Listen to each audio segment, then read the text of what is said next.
Welcome to the stream that answers the question why we needed arrested. Today we are talking about a bunch of things. First of them is my allergy issues. I'm so allergic and collects on my pillow and mattress as well. I try cleaning it, all that stuff, vacuum it. I should try. But a donkey will be better than the BJP. Yeah. There is this joke where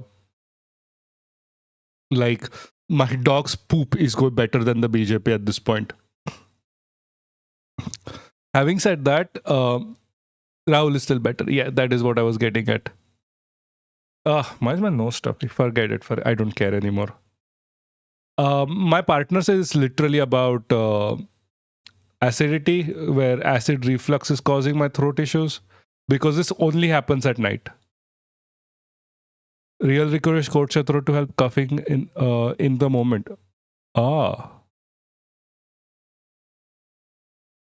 What is real licorice? I really haven't ever tried licorice, by the way.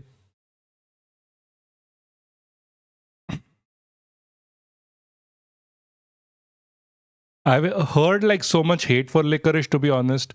But at this point, I'll try everything. Eat Wicks. I don't get Wicks here, guys. Did he just leave? Bro came in, said I like Rahul Gandhi and just left, I guess. Like, bro. Fine. Whatever. We should just probably begin. It's been a while. We are not talking about anything that serious right now. There is I mean, to be fair, it's me. So we're probably going to end up talking about something serious. And we have our dear Prime Minister going fucking crazy. What? What is happening here?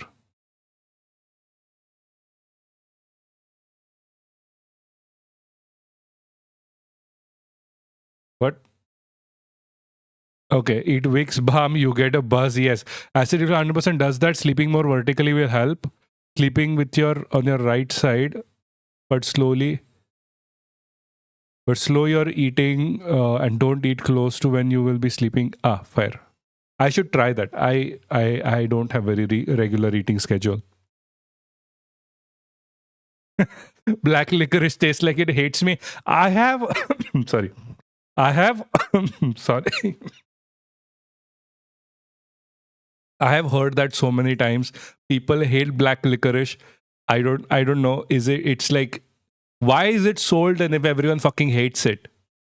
What is the use of selling black licorice? Everyone fucking dunks on it. Every single person. Do you have a Tums, like an antacid? Yes. Some people love it. Fine. I do have it. Maybe I can go grab it and take it. Hold on. Let me just check. Take the Tums. Yeah, I'll take the Tums.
You do realize that, hold on, you do realize that if I did this anytime before, where I just got up and left, I would have shot myself in the brain.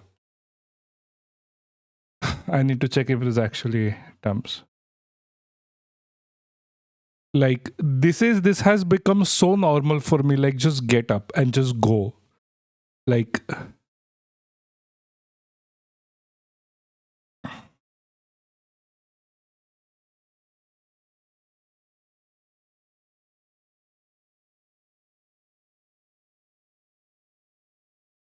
mm, okay, shit, no, this is aspirin. Why did I grab aspirin? Fuck. Yo, how you doing? Coughing sucks so much. I have struggled with nighttime coughing so much. Yeah, me too. Yo, Papaksh, what's licorice in Hindi? I have no fucking idea. Like, guys, I did not know, like, I have never tried licorice. Licorice is something that I think I will have to, but I don't know what it is.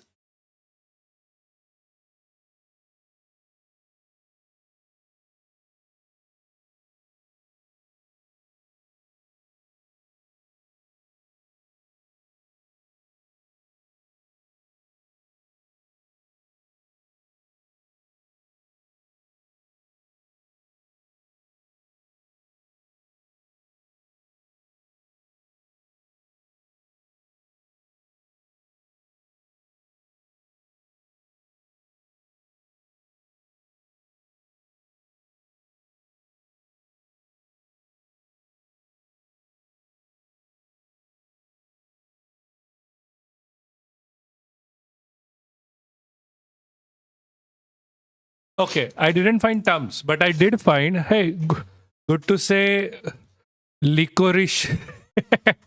I did find Gardimax, which is something that which works for the throat. So let's hope for the best and nyam nyam.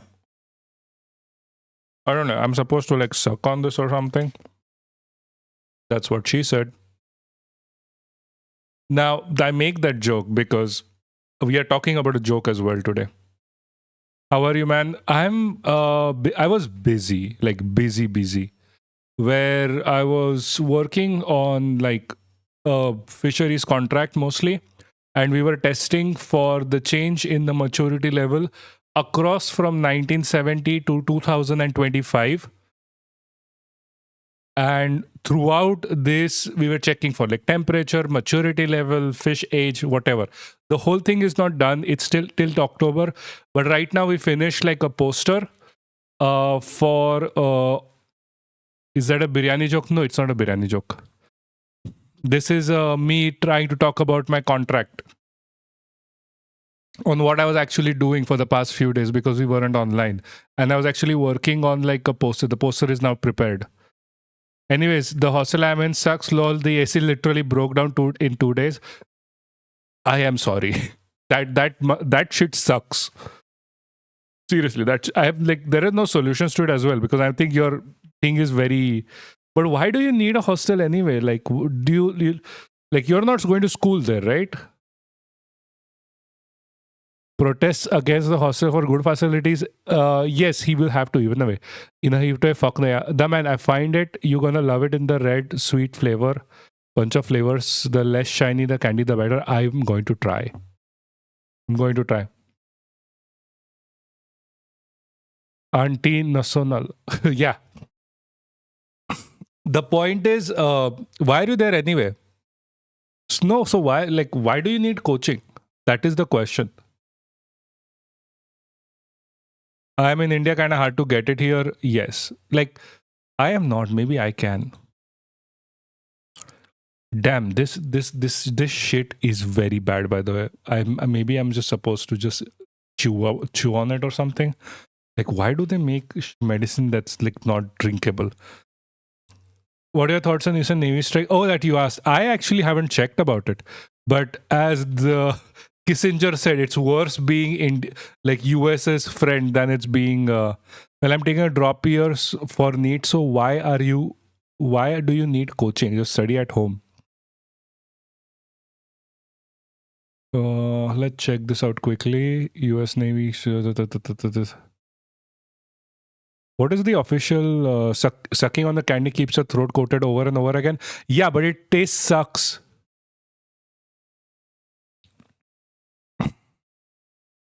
No, but my question is, why do you need coaching for this? We are not also smart as you, Papaksh. I am sorry. I just figure studying like in a place where you're comfortable in would be far better. I would be happy to get over 500 lol. No, you will. You will. You work hard, dude. You will. Like it takes guts to move across the country or halfway across the country to study just for like a coaching class.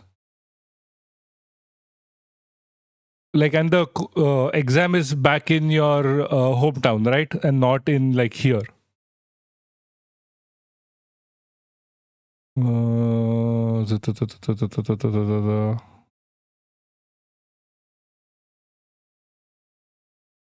The vessel violated the ongoing blockade against Iran by attempting to sail to the Iranian port. Okay.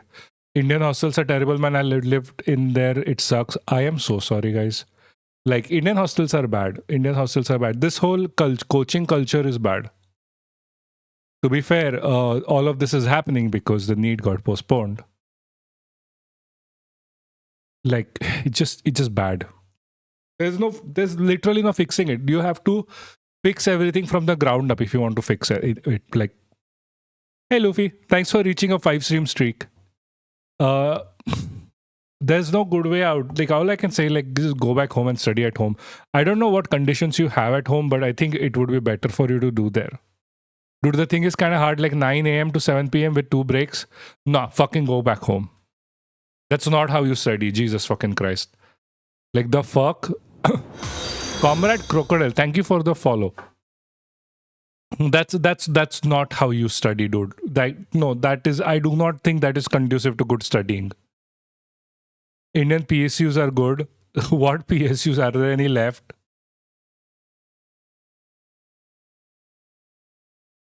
Indian insert my institution is bad. That's all of them. Jesus Christ. Like, Yakman, do you like? I don't believe in this thing that you like. Is your examination hall in that coaching district? I don't know why you would go across the country to, if you have a year. I know the competition is rough, but you're like, don't fuck up yourself just because. Also, IITs, IIMs ain't shit. Like, trust me on this. IIT, IIMs ain't shit. I hope IIF now uses Raphael to transport papers and not make 29 CI. I know, right? Kinda, yeah, it's nearby. Okay. I mean, as long as it's, I think, nearby and you can go home. Like 9 to 7, who the fuck studies this much? I think they are just overdoing it to charge you better. Like, there is no fucking way that anyone studies 9 to 7 actually retains any knowledge from it.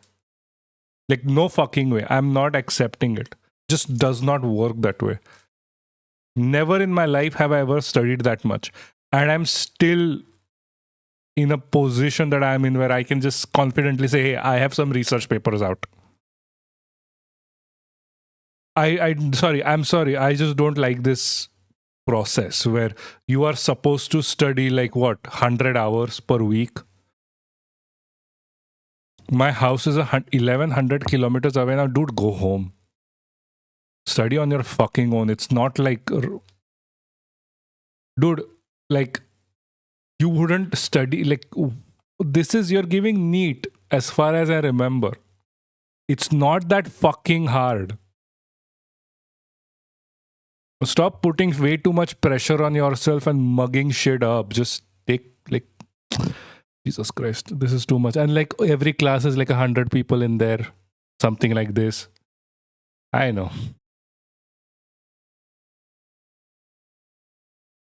People learn best in play mode. Yes, I know. Like I'll take your fucking classes if you want. NEET is not that hard. You can mug shit up in home if you're like dedicated enough. Thoughts of increased prices of domestic cylinder by 29. What man? Yeah, dude, we have covered this consistently over like the past month. It is literally because of what the Indian government is doing. There has, like, you see the institution boasts at 96% college. Unless they have like an in with the college where the person literally is like, nahi, mere bacche hain, le lo inko. Like, to translate, like, these are kids I have taught, go in. Doesn't, like, no. Like, other than that, there is no point. Jesus, like, especially if you have ADHD dyslexia, that 5-7 hour class is gonna cook your brain. Yeah, absolutely. It's gonna fucking cook you. That is the problem. Dude, I don't think I have it. You're here, Yakman. Let me remind you, you're here. Extract gas from Nala. Yes. No, dude, no, this is Tamil Nadu. Yeah, I know. Anyway, the thing I'm trying to say is, pirate, the thing is, we have spoken about this multiple times before. We have covered this multiple times before. The 29 gas increase is something we have predicted multiple times before. No. That is from Modi. Modi saying Nale ki gas. So what it ends up happening is, because the Indian government has sided so much with America that it burnt every single bridge it had. It burnt every single bridge it had. And because of which the Iranian government will not give India gas. Russians will give us at a premium. We didn't used to have a premium. We don't get anything from America. Yet we are siding with it whole and soul. We are siding with Israel whole and soul. All of our economy is more or dependent on Russia and Iran, and yet we are siding with America at the detriment of Indians. You can answer that question why. I have answered that multiple times. This is why the price of gas is so fucking high. I'm going to clip that. I know the Modi context. Yeah, it's literally the Modi context. Yeah, so the thing is, with biogas, you still need wood chips. Epstein, yes, mostly Epstein. I literally saw CM Vijay. Congratulations. If you have to torture yourself in coaching prison, then you might not have the interest in whatever you are studying, but not listen to me though. Yeah, dude, just study at home. Just be chill. Study at home. Give yourself a break. Like, you have a year. Like, do you want me to teach you? It's not that hard. I'll do it for free. Anyway, like, again, yeah. Also, the wood chip thing is also true, where if you want to produce a lot of biogas, you need like a nitrogen source for it. They literally work like prisons. Yes, I know. That's why I'm worried for Yakman. And if he has already paid for it, they won't even return his money. They'll be like, no, now you paid. Now you want to come, you come, or you don't come. Doesn't matter. That's where, like, I have seen a lot of people pay like they're like 1 or 2 lakhs per like 6 months or something, or per semester, and just not go because they just can't do it. Dude, my problem isn't, it's physics. Dude, physics is easy. Dude, I was supposed to be a physics major. What the fuck are you talking about? Physics is easy peasy. I was supposed to actually be a physicist once upon a time, but then I got like really bored with it. I was like, nah, I'm just going to go do some bio, because marine biology specifically. I wanted to be a physicist when I was growing up, but then I saw like, it's just a sitting position where you sit in a place kind of like this and just think about it. And it was just boring. At least now I can go on a ship. Anyway. Yeah, so biogas fucking doesn't work. My class is kind of near. No, it's good that, dude, you're living away from, you're a marine biologist. Yes, but I wasn't always a marine biologist, Yakman. I was once an engineer. My cousin went to Xylene coaching center. They don't even let you have friends, bro. Dude, what the fuck? Like, what the fuck? They don't even, like, okay, Jesus, guys. Fuck these coaching classes. Like, dude. Yeah, I know this is India, but like, come on, they don't even let you have friends. साला सुट्टा किसके साथ मारेगा भाई? This is straight up dictatorship. Yes, it is. It is counterproductive. It is fucking. That's not how you learn. It took me a very long time to understand that. Like, my optimum learning for examination did not come from sitting 100 hours per week studying. No, it literally came from me taking my time with it. I used to finish the same amount of work that other people used to finish within, like, I don't know, 80 hours per week in like 10, just because I had time. Why did you name yourself friend of a friend? Because I think his friend needed that friend. They were saying she has having too much friendship. No. So that is code for she's dating. That is literally code for like she's dating. Having too much friendship is like, no, look, she's going and dating someone, and we need to stop that, because we are always looking at what a adult is doing in the bedroom, especially if they're a young adult woman. They want to govern what they like, what a young adult does in the bedroom with her boyfriend or whoever it may be. I wish it was dating. It is generally the code, because it wasn't cause of her boyfriend. No. They see them. What kind of games do you play? I drink a lot of I drink a lot of energy drinks while taking ADHD medication. That's the games I play with my life.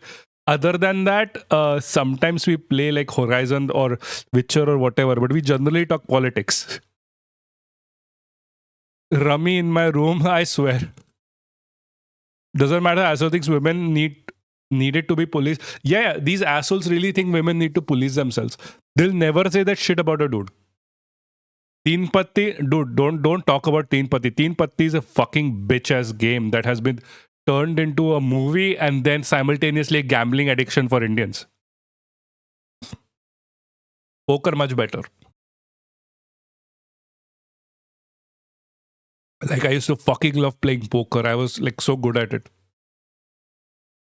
Because poker, it never ends up being about the cards anyway. It's about the person in front of you. It's also about the cards, but also the person in front of you. Like, I was being serious by the way we are playing. No, sure. No, I know. Dude, I know. A lot of my friends who used to live in hostels used to play poker. Like, used to play rummy. It was a female friend that she had a problem with. Her boyfriend was in a different country. She wasn't allowed to have phone. What? Dude, that is next level idiotic. There is separate girls. What? Okay. I mean, that makes sense for India. Like, to be fair, that is not that surprising. That is not that surprising, which is the sad part. But like, seriously, dude, just leave at this point. I don't care. Like, fuck, do you really want to do this badly? Like, what the fuck, dude? Hold on. Why am I? Oh, Jesus. Okay. What are we talking about? We are talking about, like, first of all, we are just talking to people right now here and there for like the first few minutes. Then we are going to go to talking about Modi. He is coming up to be like the longest consecutive term, quote unquote, the 370 biryani joke. Yes. Which is why we got, yes, 370 biryani joke. And then we are going to talk about the shit show that is the Indian economy right now, and why has it ended up this way. That is what we are going to talk about. We are just talking to each other right now, and I'm really worried about Yakman because Yakman is basically in prison.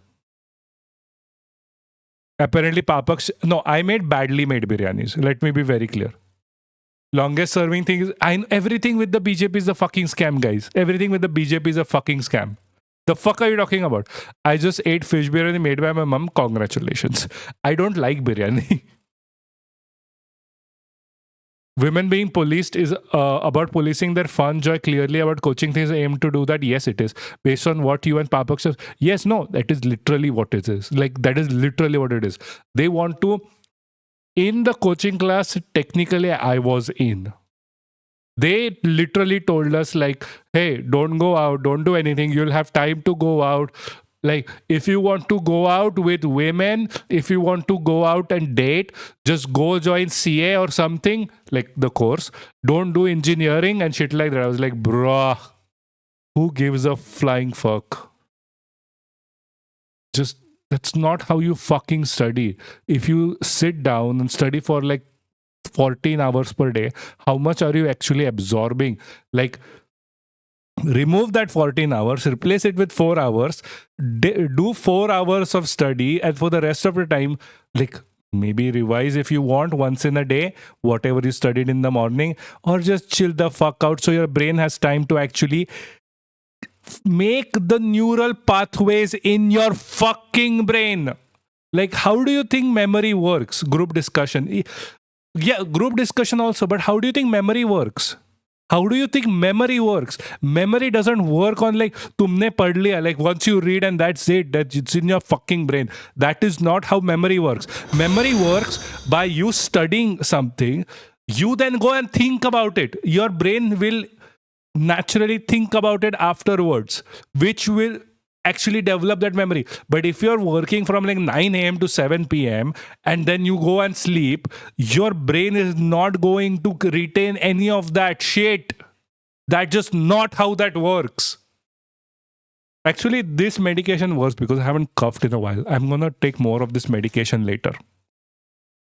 Anyway, they are just teaching them to be slaves. Yes, they're literally teaching them to be slaves. Like working 9 a.m. to 7 p.m. That's what, like 10 fucking hours. Like, I work 10 hours, by the way. Like, I'm not going to be something like, oh, I don't work 10 hours. I work 10 hours. You know what I do with 10 hours?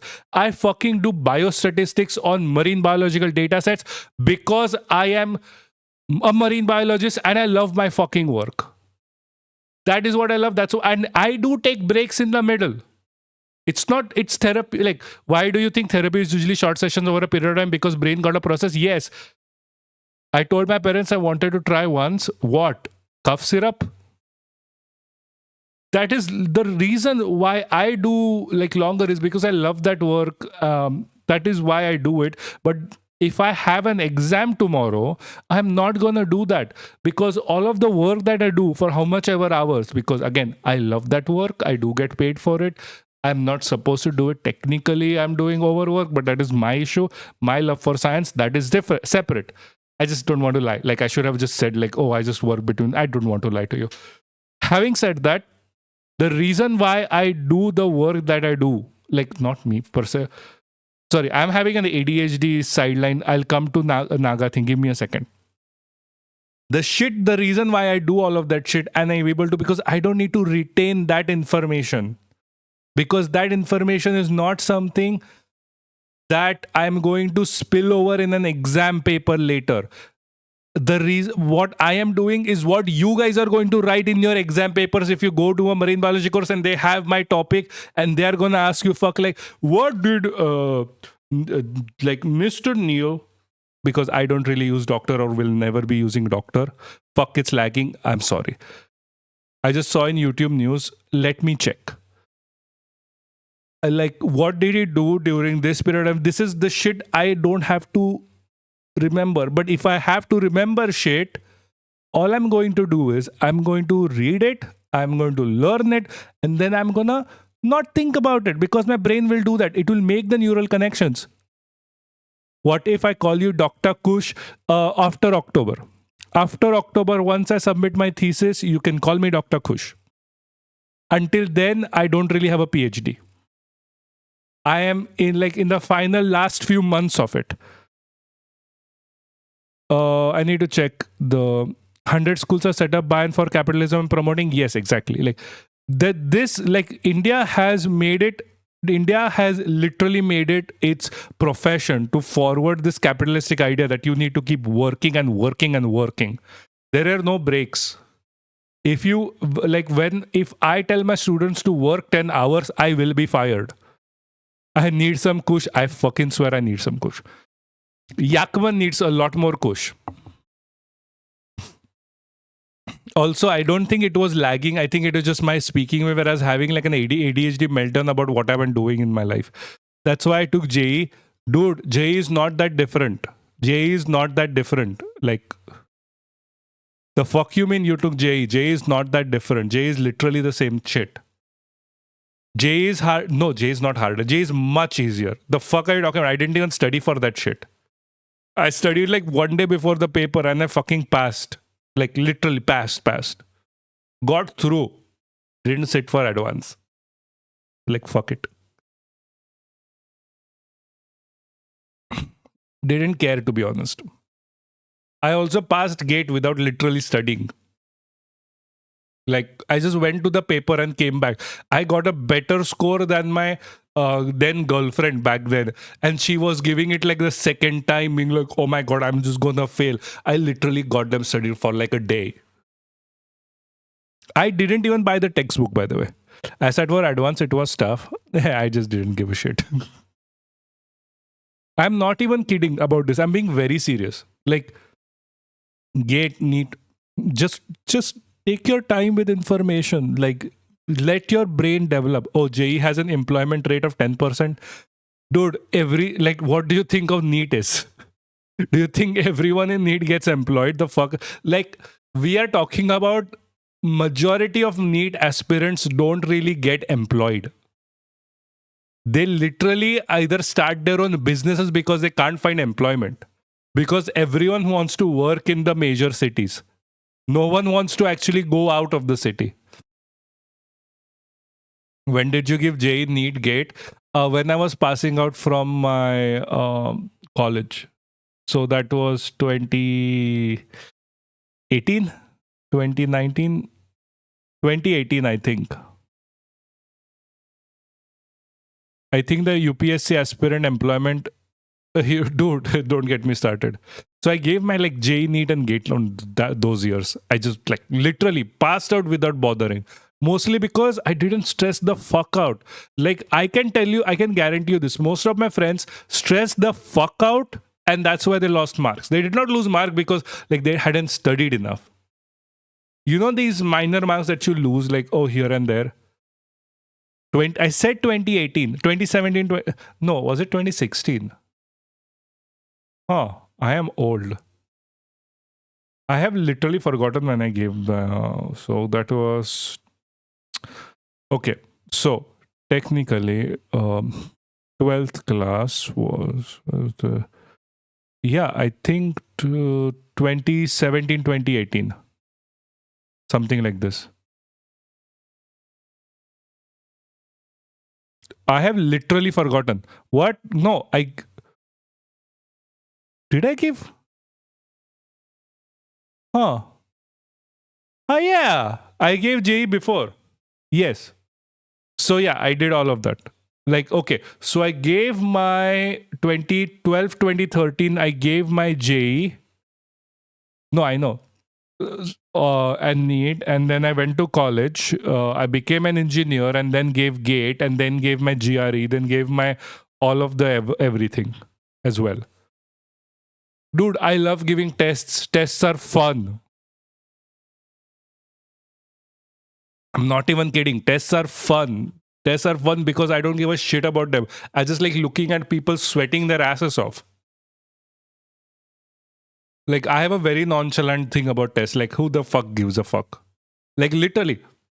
I have this idea in my brain, and one of the reasons why I actually end up scoring a bit better than for the level of studying I do is that when I'm sitting in a test, you have no idea how much shit show it is. No, dude, obviously I didn't give it before 2024. No, I get the shit show. The shit show is every year. Dude, they literally changed the syllabus 1 year before. I'm not even kidding. Fuck data centers. Yeah, we have to talk about data centers too. Fuck this fucking government. The thing that I am talking about here is all of this shit show happens every year. They change the syllabus even before my exam. We had no references whatsoever. But the reason why I was able to score when other people, because other people stressed out so fucking much. Stressed out so fucking much that they forgot what they had learned. My general going to test is, I have done what I can. I'm not going to do more than what I haven't. There's no point stressing on the points that I haven't studied. It's not like negative marking is a thing. It was always a thing. So I am just going to write what I know or what I want to just take a chance on. Who gives a shit afterwards? It's already done. It's fine. It's beat gaya hai. I slept during my last NEET, ended up getting 300. I was still nice. I've forgotten. Is 300 a good score for NEET?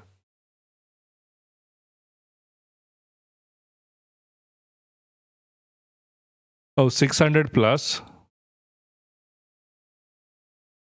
I don't even know what a good score for NEET is. How did you? What's a like? I have forgotten altogether.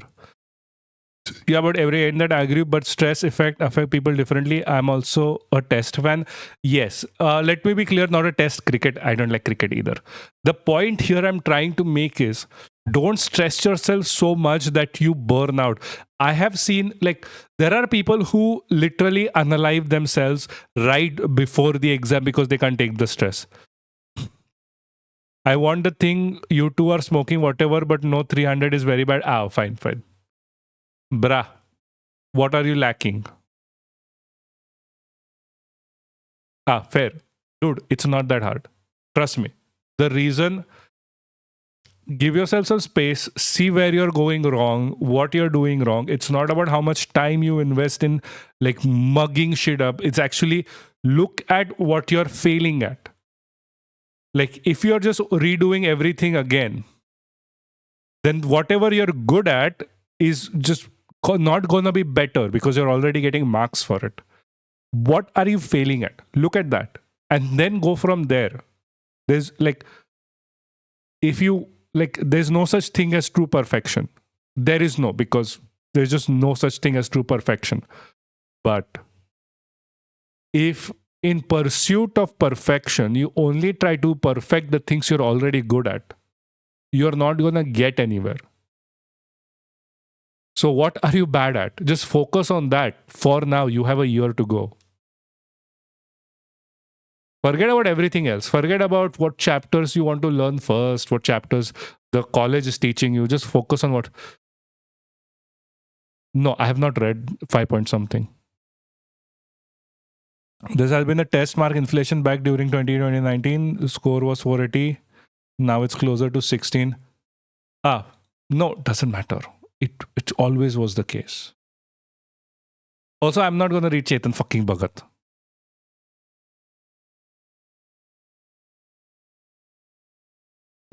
Dude, fuck IITs. IITs are fucking bitch farms.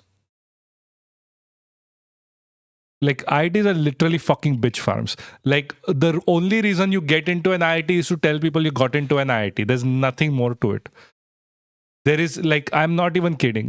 Going into IIT is like going into an Ivy League college that teaches you like a college that's next door, next to the chai wala. I'm not even kidding. IITs don't have good education. It is just branding. It is literally buying shit at a branded store versus going to the side wala store. The brand has the image. It literally has nothing. You literally have zero criticism of the actual structure of this. Okay. Also, have you read Song of the Cell? So many ex-IITians are out of jobs. Yeah. A lot of IITians don't really get the jobs. The fuck you mean? You would go to IIT for fucking jobs? No, you don't. IIT is having a job loss right now. For I think last few years there was oh my god, IITians are not getting jobs. Song of the Cell. Who the fuck is Song of the Cell? The book by Sid. I have not read any of that shit. Let me be clear. Dude, my IT cousin is knee deep in the AI shit. Oh my god. Yeah, that makes more sense. These fucktards. I have seen 15 Momo and tea sellers labeling themselves as chai or IIT Momo. Yeah, I know. That's IIT education basically. My IIT, Lud, IITians being in AI just makes sense because all they see is the brand name. They don't really see the actual output. Nehru created ideas without investing a mandatory quality primary education. Yeah, that is the problem. That may be true, but it's really a good place to see people of all backgrounds help me become a leftist. Any good college would do that. Like I was not in an IIT. I still became a leftist because I saw a lot of people. It is your choice to go and see people. It is not like no one can. I have seen people who are IITians and complete fucking right wing Sanghis. That is like, it is your choice to go and talk to people. You can do it in your society. You don't have to go to an IIT for that. You want to develop critical thinking, you can do it on your own. IITs are becoming increasingly Sanghi. There's a reason for it. Even like open universities are becoming extremely Sanghi. IITs are no different. The only difference is IITs people die for it and like end up with nothing. I would rather have people go to normal colleges, come out decent, and get a fucking job than people dying to get into an IIT like it's an exclusive zone, still not get the job, ruin their mentality, ruin their psychology, be in depression for the rest of their lives, and end up shooting themselves in the fucking head. They only care about efficiency, ROI, etc. When they do a job.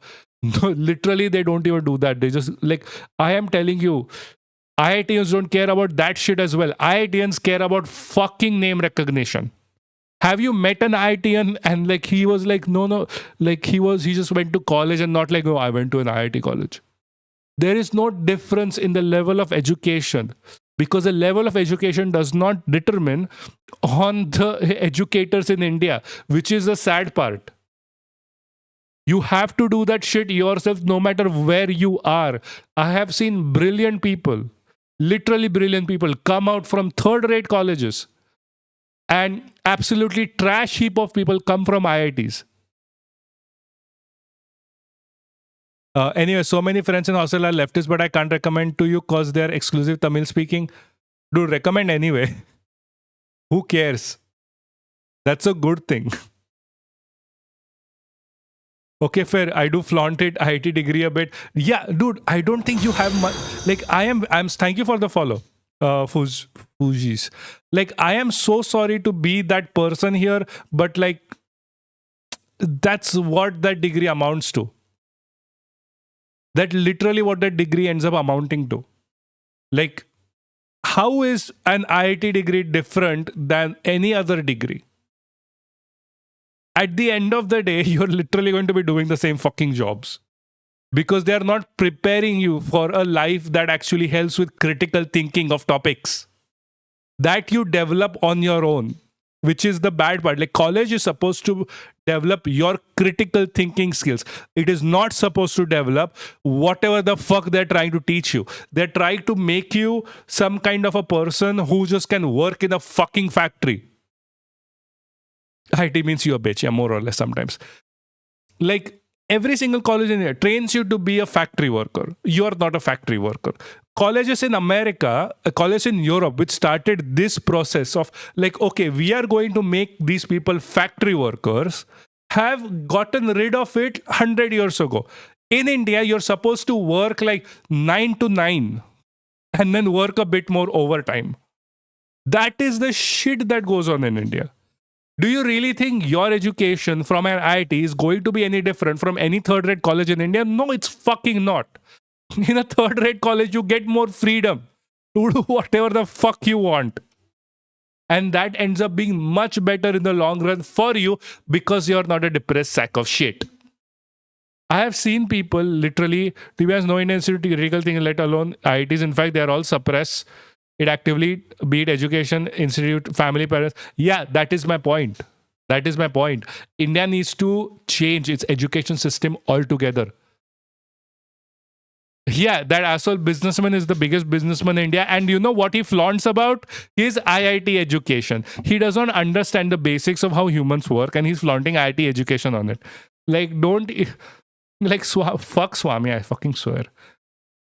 Only if they understood English that well. I know. Dude, I can speak in English, it's fine. Dude, Yakman, recommend anyway. Who gives a shit? If they like it, they like it. Why are you depriving me of their presence? Was like, dude, I know the businessman is fucking idiotic, and the businessman is like literally. I'm not even kidding. Infosys, it is have like considering mass firing of its workers to replace them with AI. You know why? Because a shittier product is better than paying people their due. I mean, I don't think it receives the best education. I don't think I received the best education, but still, with reservation, at least you're forced to interact with people of other backgrounds. Dude, that happens in every college. Dude, come on. Like, I was a UC Brahmin, and then I was interacting with people like of Dalit, SC, ST, literally on like every spectrum.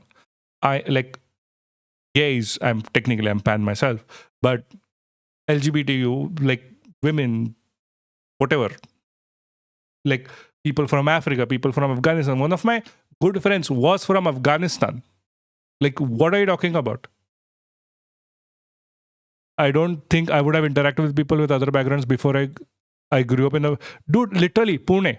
Like, this guy, Pune. I literally had an education of like, we must hate Dalits. We must hate Muslims. Kind of an education growing up.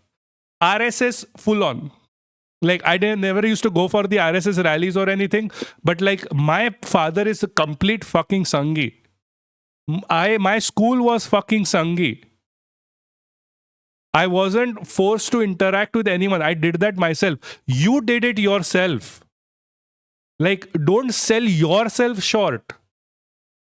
You going out and talking to people is your goodness. It is not IIT. I have known people who, fellow former RSS. No, I am technically not RSS. I was really forced into it. I don't consider myself former RSS. I consider myself former Sanghi. Very different things. Anyway, fuck that. That is nomenclature for my brain. Dude, listen. I know a person who grew up literally, that's a hell of a transfer, thank you, that grew up next to me. Like, that literally grew up next to me. He is a complete fucking Sanghi. He had the same opportunities as me to talk to people. You know what he talks about most of the day? Reservation is what cucked him into jobs, into education. None of that is true. He got cucked because he just didn't bother studying. He literally just didn't bother studying. And then he got bad marks. And now he blames reservation for it. Like, I would have gotten in, like, what the fuck are you talking about? He blames Dalits, SCs, STs for all of the bad things that go on in India. He others people like crazy. Literally. He has currently a good job that he kinda likes. He earns a decent living. And now after bitching about Dalits, STs, he's now bitching about women because no one wants to be next to him because he doesn't take a fucking shower for 10 days. Now tell me, did he not have the same opportunities as me? He did. He had better opportunities than me to speak to people. I was a depressed, sad sack. He was still like more better than me. He had a complete family. I had an abusive one. His parents are far more, let's say, liberal than mine. And yet, he chose not to speak to people. He chose not to speak, like chose to be a Sanghi at the end of the day. Also, sorry, I in that monologue, I completely forgot. I need to read the fucking chat. Why are you still talking to him? I am not talking to him. I am not talking to him. I get his information from a friend of a friend. Not a friend of a friend, like the person in chat, but like I have a friend who informs me about this person because he technically hasn't done anything wrong. He just bitches about things. So it's just whatever. I don't know. Yeah, he mostly complained about how ugly they all. Okay, hold on. Salute, my school was a private school where we used to pray good, like amen, that kind of fine. Only cultural exposure, it was Mexicans big in our community when I grew up. I don't even know what's happening. Thanks for the name drop. Oh yeah, go follow friend of a friend. But like my friends informs me about this person. Like it comes in chat. Like the other guy is like centrist. Like I talk to a centrist who talks to him, and the information comes back around. That kind of a thing. The French and their fashion states, yeah, I agree. That is my favorite. Like one of my favorite things is talking to a French person and shitting on them. They just take it. I don't know why. I have spoken to so many. Like I love the French. I fucking do, because I can. I get together with French people and shit on the French to the face. Yeah, I know. Dude, I do everything to the face. I don't like, I never do chupke behind anyone's fucking back. If I have something to say, I will say it to their friend, to their fucking faces. Like, one of my greatest friends are French. Like, a few of my best friends are French. And I shit on their fucking culture to their fucking face every time I see them. If something goes wrong, oh no, it's just because you're French. It's my little racist thing I do against the French. Fair. Based on what they're doing currently, fair. Okay, maybe wrong, but private schools don't have a reservation right. Some of them do, some of them don't. They only see rich people dominate caste. Yes, that is true. I was talking based on some other people I know who went to private colleges and are the biggest. Yes. But even then, they get to choose what they want to be. Like at the end of the day, it is still your choice, right? Yes, we are a product of our environment, but casteism and racism and sexism is a product of your choices that cannot be separated. Like, do you consider people have the same rights no matter who or what they are? Yes or no? That is the basic question you need to ask yourself. Do you consider that a person who may be trans, who may be gay, who may be LGBTQ, who may be a Dalit, SC, ST, doesn't matter. Do you consider them to have the same rights as you? Do you think they should have more or less rights than you? I did the same to Englishmen. Yes, but Englishmen aren't that fun to make fun of. Actually, it's not really a wrong statement thinking about India doesn't have reservation in military or sports. We get 90% medals over the Olympic and we have balkanized China. Yeah, I guess. I don't care. I don't know what that means, to be honest. Actually, it's not a thing about India doesn't have reservation in military or sports. We get 90% medals every Olympics and we have... Oh, okay. That I think that is supposed to be sarcastic. I didn't get it the first time. It's a normal school, dude. It wasn't elite school. Tell me why my face, the school was literally no labs elite. What? So, dude, it wasn't elite school. Tell me to my face, the school was literally... No labs elite. What? No labs elite? I mean, technically, my school wasn't elite as well or a private school. And my school had mostly UCs. Okay, Bliss, I have no idea what you're saying about. Like, I have zero idea what you're saying. I got confused halfway through that sentence and I didn't get the rest of the sentence because it doesn't sound like truthful. And I don't know if you're being sarcastic because I cannot glean sarcasm from that sentence. Can you please put /s if you're being sarcastic? I am more focused on not... Okay, Jesus, I need to start the fucking stream. We are still talking about random... like, it's not technically random. It is one thing that we are actually have to talk about anyway.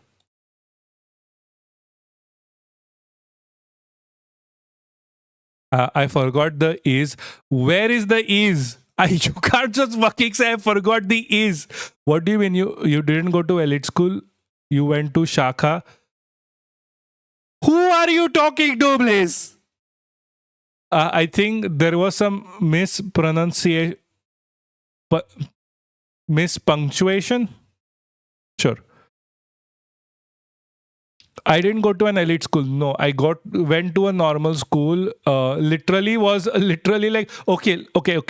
Listen, my school literally operated like a shakha. I am not kidding. One of the older students used to take RSS courses for the students. It literally operated like a shadow between the lab and elite. Okay, listen. What do you mean by lab? Because when you say lab, I think of laboratory, like the labs where I do my science. And then I think about doggos. Hold on. So no labs, comma elite. Labs is Labrador. Yeah, that's what. And now I'm thinking about the Labrador region in Canada, because like it used to be like a geological hub, but it is not anymore, which is the sad part. Like Labrador region used to be a geological hub, and then the human interventions kind of fucked it up. Like if just like neighboring region like Nova Scotia, within Nova Scotia, if you go on a boat, yeah, there used to be a scenario where you literally have like a bucket. You take the bucket, you dip in the water, you bring it up. There was so much biodiversity, you would get a bucket full of fish, and now you wouldn't find one. Because it used to be a breeding ground, and now it got overfished to the point where nothing lives there anymore. A lot of fish went extinct. He said his school isn't elite because they don't have laboratories. Yeah, I guess. I mean, that is a situation that has happened because the government has made sure to reduce funding for educational facilities. They do that specifically so they can promote the right-wing narrative. Because people, guys, you have to understand, more education in every scenario means leftism comes back in picture. You cannot have leftism without education. Like without educating the masses, you cannot have leftism.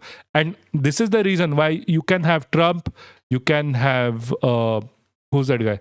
Bibi Netanyahu, you can have Borsalino, you can have, who was the guy in Argentina? Like Milei, whoever it is, like Modi even. When you want a right-wing government to prosper, all you have to do is first kill the education system. Javier Milei, yeah. You have to kill the education system. Why do you think the NEET shit happens? Why do you think the CBSE shit happens? They want people to be hungry. They want people to believe in religion a lot more. Once you have education, you stop believing in religion because you get a fucking brain. So you're less easier to control, or I should just say you're harder to control because you have a critical brain. That brain matters a lot more. It doesn't matter if you have a job or not in that scenario. Once you have critical thinking, once you can look at like, oh, like piss drinking is not really going to help your health. Once you look at that fact, it is harder for you to control. One of the points of indoctrination into this whole like, oh, you need to be a Modi Bhakt, you need to be a piss drinker, is to get you to a place where you are more susceptible to right-wing ideologies. The best way to do it is to, dude, I am lagging again. My net went to 2G. I am so sorry. The best way to do this is to get education out of the picture. Is to make sure people are not educated or they don't focus on education and they only focus on religion, on that you're going to be saved. A lower IQ really helps for right-wing narratives to prosper. One of the reasons why that happens is because once you don't have education, once you can't think critically, it is much easier for a person, let's say for example me, to convince you that someone is an out-group. Like, look, Muslims, out-group. Look, Dalits, out-group. You want to be in-group with us, with everyone and be protected? You have to follow this. That's what they literally do. That is why they target education firsthand. Or if they focus only on marks and grades, yes. Like, killing of critical thinking is the thing that gets you into right-wing ideologies. It's that thing that gets you into the right-wing ideology. The moment you stop thinking, the moment you start being right-wing. Because then you are more ruled by fear than actual thinking. That's why whenever you have a government that is leftist, I'm talking about leftist. I'm not talking about Congress. I'm talking about leftist. You have people focusing on education.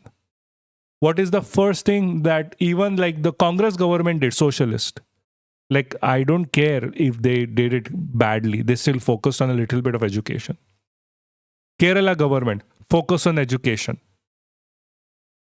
Grades and homework are fascist coded. Homework doesn't work until grade 8. Yes, sure. Grades, maybe. I don't know. The point here still is education. If you're focused on education, you are going to have a left-wing government. We can talk about it later, yes. I don't know about grades. What the fuck happened in Germany? They have high education groups still and resurgence of AFD. Listen, education is going down in Germany. A lot of people are opting out of education. Plus, German education teaches you to follow rules. It is not different than Indian education. Like, follow rules, don't question authority, don't think critically. That is the German way of education. If you ever study in Germany, you will notice it firsthand. You will not be allowed to question. That happens. That is the primary objective of a German education. Follow rules, don't question authority, keep quiet. That is the right-wing way. School systems don't work the same in most countries. I mean, most countries, sure. Not every country. I learned that hospitality is a subject like what? Hospitality is a subject in like grade school. Yeah. Congress goes back to at least center left, like it used to be anti-colonial left-wing nationalists. Yeah. Like, I hope that too. I don't see that happening anytime soon, which is the sad part of this. The sad part of this is that I don't see it happening anytime soon, which probably should happen eventually. Like, if Congress has to win, and I'm going to keep saying this, it needs to go left. In the Bahamas specifically, okay. Okay. I don't. Does that mean Korean education system is also shit? Dude, yeah. Dude, every education system that doesn't focus on critical thinking is absolutely shit. No, Congress doesn't need to appeal to the common man. Like, it doesn't. Or China badnaam hai. Yeah, I know, right? Bro, VD Satishan said marks of... Yeah, no, I know. We spoke about this last stream. This is what I keep saying, right? This is what I keep fucking saying. This is what I have been saying from the fucking start. When the UDF comes, and it did come, it is going to create permission structures for the right to take hold of it, because that is what fucking centrists do. That is what fucking centrists do. Centrists do not make the life more neutral. They don't. You don't make life better. Like, iska bhi, like, we'll have this influence, we'll have that influence. We're gonna... No, they they open the door. Like, they're like, come on. Now, BJP, come on. You rule now for the next, for 50 years, because you're not gonna let elections fucking happen. That is what they're going to do. This is what they have been doing. VD Satishan is not popular within his own ranks because of shit like this. It's because he's doing centrist politics. He's trying to distance himself from being a leftist, which has provided the Kerala people with education, with good schooling, with healthcare, with welfare. But no, the moment they come into picture, no, left is bad. How is this different than Bibi Netanyahu coming up and saying like, oh, look, Hitler attacked the Jews because of Muslims. He was a decent guy, but he was under influence of Muslims. Fucking dumbasses. Also, by the way, Bibi Netanyahu is center left. Isn't the worst is turning people into extreme left or right governments? No, it's not. No, it's not. It is not. It does not. The issue is there is no such thing as natural Marxism or natural right-wing populism or something shit like that. Or right-wing natural right-wing fascism. It is all on propaganda. You can be in the shittest country in the world and your political ideology would still be defined by what propaganda you listen to. Because that's how the human brain fucking works. VDS time travel did a seance, drug Marx goes during World War II. Yeah, exactly. Yeah, I know. That's what he wants us to believe at this point. Like, fuck that guy, man. Like, seriously. How the fuck do you yap this badly? This is the funny part. I literally wrote something on this today. It didn't get too much traction, but like someone was saying, do you think Karl Marx was a Marxist because his last name? Like, I don't know if this is relevant. Since when? Oh, no. Okay, hold on. Sorry. I have to get back with this. Yeah, okay. Bibi Netanyahu is a liberal in Israel. Everyone is far more right wing. He brought in the whole, like, he is the gatekeeper of Israeli liberalism. Believe it or not, that is the fucking truth. Communist Party didn't take lessons they gave. They got busy in their multinational Soviet type model. They never thought India as a national project. That's also why they failed. Yes. Like, okay, one of the reasons why the leftist government keeps failing, in my personal opinion, is because they read a lot of Marx, they don't read a lot of Gramsci. Like, right wingers read a lot more Gramsci than leftists do. And Gramsci was right. Chomsky copied entire thesis as well. Like, technically, I don't want to say this gives me an ick when it comes to Chomsky, but he was still right. There is something like you need to change a place culturally. What the fuck? I know. Like, take the case of Argentina. Center fucked up so bad, people turned to extreme right. Not directly. Center right, like right wing politics has a easier time doing propaganda. It's that why people feel right wing is so much better. If the left wing needs to get better, I need 2 more cups of dude sleep.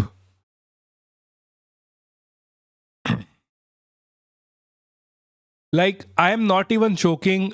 Left needs to do propaganda better. It needs to do propaganda better. It needs to do propaganda a lot better than the fucking right. Like, you see, okay, this is something we were going to talk about anyway, so might as well go here.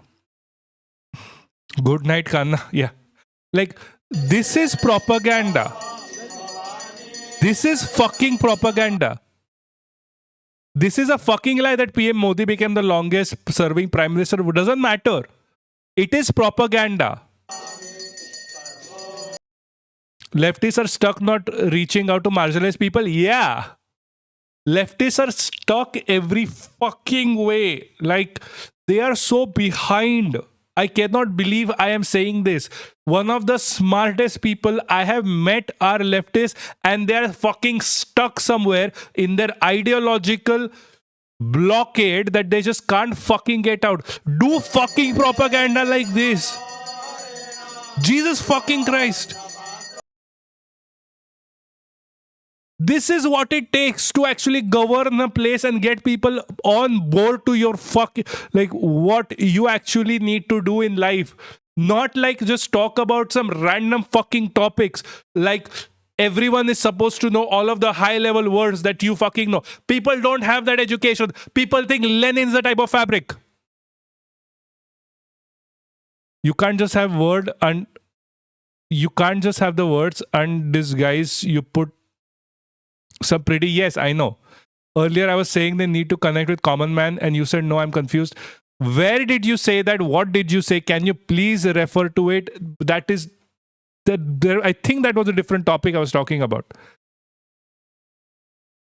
They do it in Kerala to an extent. Yes, they do it in, like, why do you think Kerala was a bastion for leftist politics for so long? Where even the Congress party members are pissed at Vidhi Satishan for saying like factually untrue statements. Yeah, so okay, appeal to the common man versus doing propaganda is different. Appealing to the common man is different than doing proper teaching people what is right from wrong. Linen is, yeah. Okay, listen, appealing to the common man right now, for example, if I'm appealing to the masses right now, and which, for the record, I haven't done, I would be on board with CJP. Like, I would be doing shit like this. Hold on, let me just show you quickly.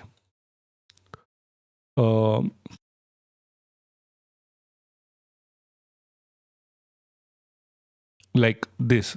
Notes from Congress stream. Or doing this like this. बहुत सारे alligator. Like. So many years.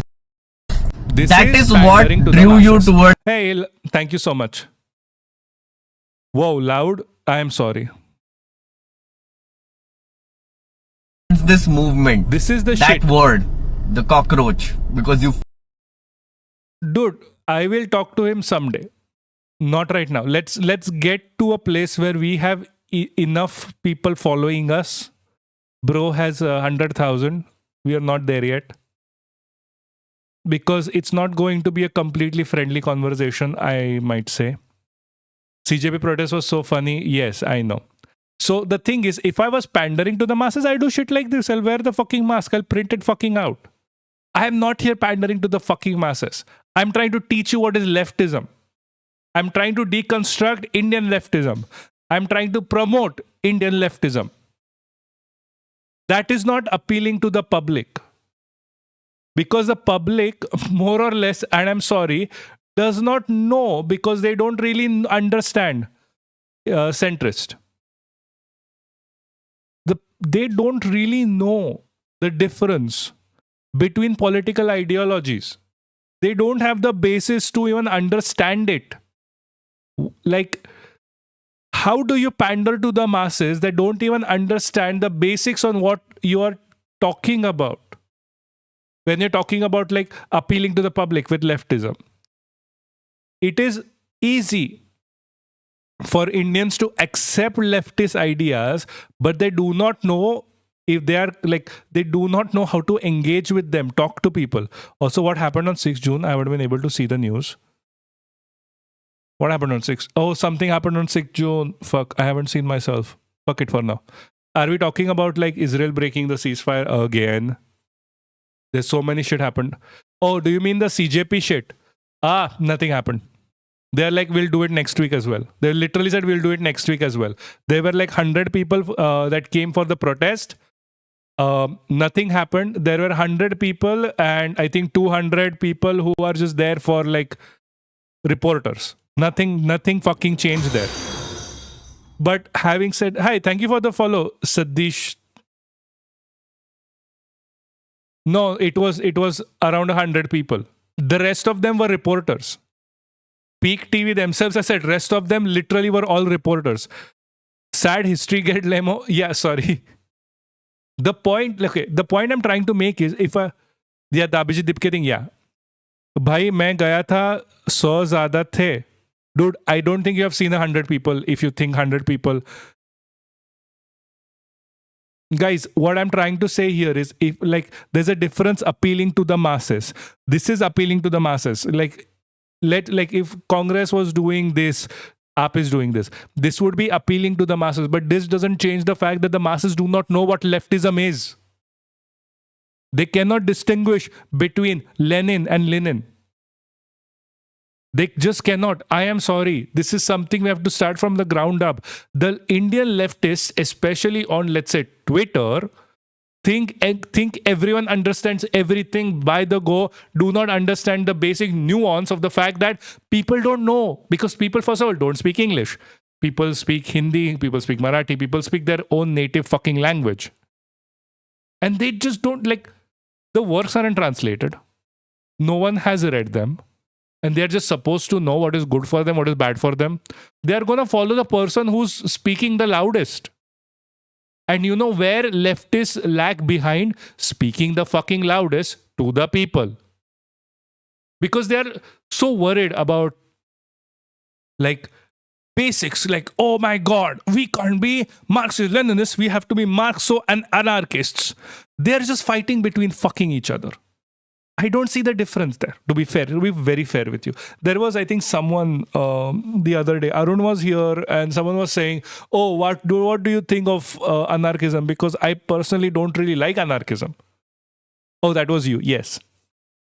But that is the issue. Because me and Arun fall under the same fucking umbrella. We are under the same fucking umbrella. We are both leftists. It doesn't matter if he's an anarchist. It doesn't matter if I'm a Marxist-Leninist. It doesn't matter if we like each other in this scenario. All it matters is that we are leftists and we can get the fucking word out. Because right now, India is going through a fascist turn. We can, like, listen, when India becomes leftist or even slightly leftist to the point where we don't have to deal with a fascist right now currently in power, I will get into a ring and me and Arun will box it out. He found it Zia. Hey, thank you for love from Pakistan. I'm sorry, I really can't show you on YouTube. Sorry, Twitter technically because I'm not allowed to combine the chats. But hey, nice.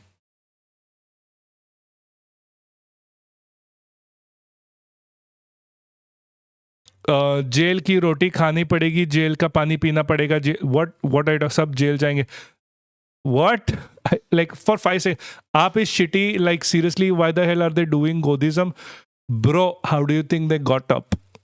Did this like bro? How do you think Aap started? Did they not start with like IAC that was backed by?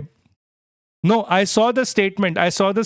I'm not talking about it right now because wasn't planning to. But if you can send me the link, I can show it here because I didn't save the link. Yes, he is transphobic. He is sexist. I have seen all of that discussion. I don't think discussion matters if you are losing. What discussion? Yeah, I know. Like leftists are losing.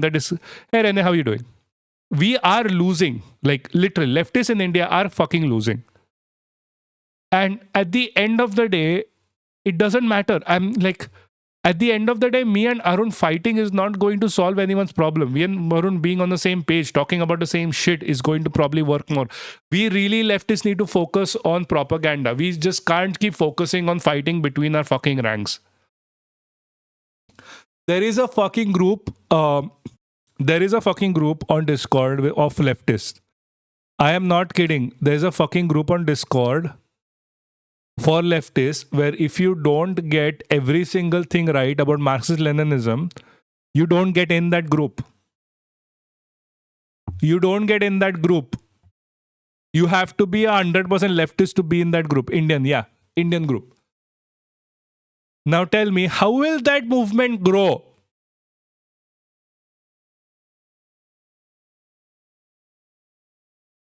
Do you mean vetting? What do you mean? Everyone else is wrong. No, fuck you. You're wrong. I don't care. Friend of a friend. It doesn't matter. We are under the same fucking roof. It won't be. It's a bubble. Yeah, exactly. It's a fucking bubble. It's not going to turn into an actual movement. Like the CJP is not going to turn into a movement because it is like manhandled by AAP most of the time. CPIM wale honge. No, it's not CPIM. It is like an independent thing, I guess. CPIM itself does like center left politics, dude. Like leftists have this issue.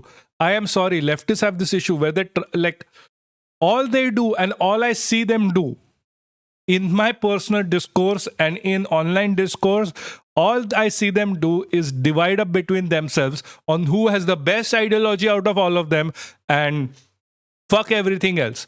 Like, the fuck are you gonna start a fucking movement? Like, I don't care. I really don't care if you're an anarchist. I don't care if you're a communist. I don't care if you're a dem sock. I don't care if you're a sock dem. Just get to the fucking movement first. Organize, then you can call it. Then you can call whatever the fuck you want to call it. We can fight. We can have an internal civil war where we are just debating every day if anarcho-communism is better or Marxist communism is better or like, I don't know, socio-capitalism is better. I don't like, doesn't fucking matter. We are not talking about like an academic debate. We can have it after we fucking win. Just postpone it until we win. I don't care. Just be part of the program where you are opposing fucking fascism.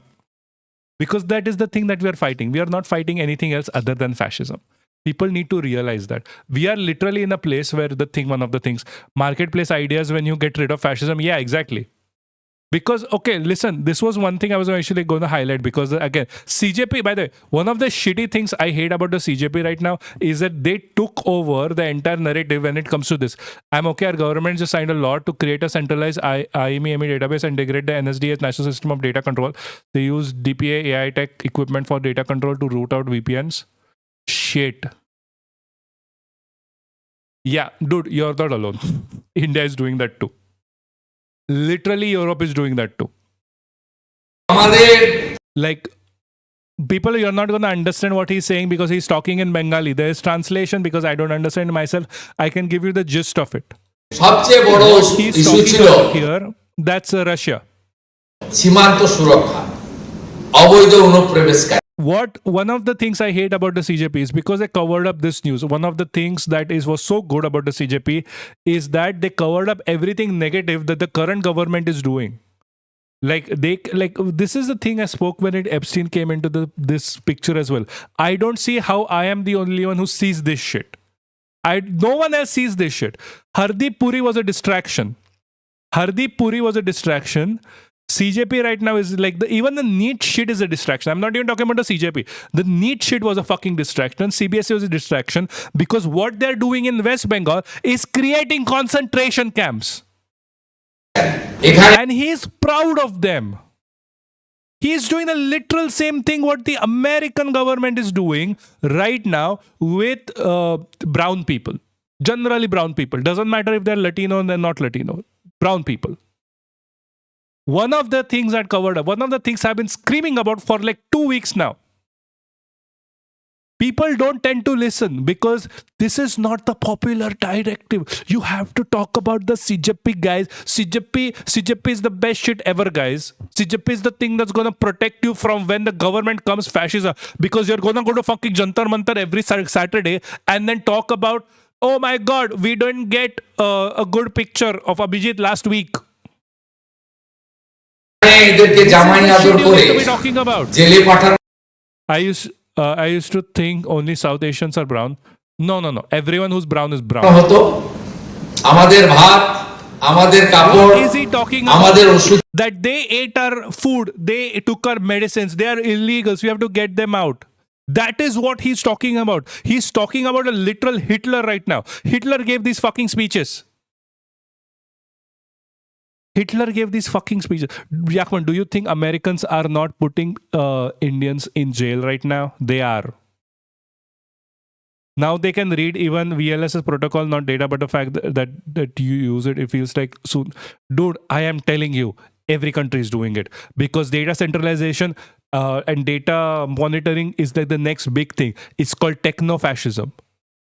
There's a very good book by Yanis Varoufakis. I would ask you to read if you can. I think the book is on the Discord server.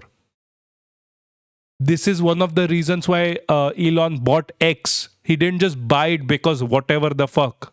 It was told as a joke, but he bought it for techno-fascism.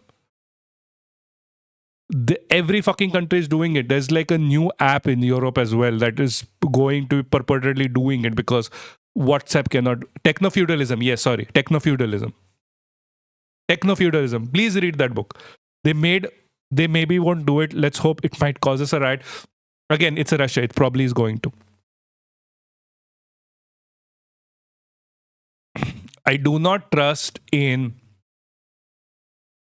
either the Russian or the European or the American government to do shit like that.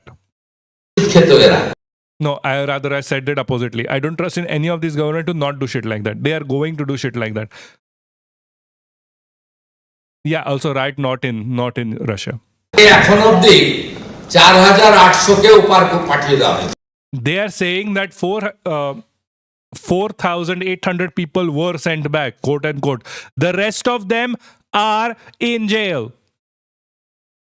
And the jails are, by the way, the jails are literal concentration camps. They are worse than normal jails. And normal jails are very bad. The name of the book is Techno-Feudalism by Yanis Varoufakis.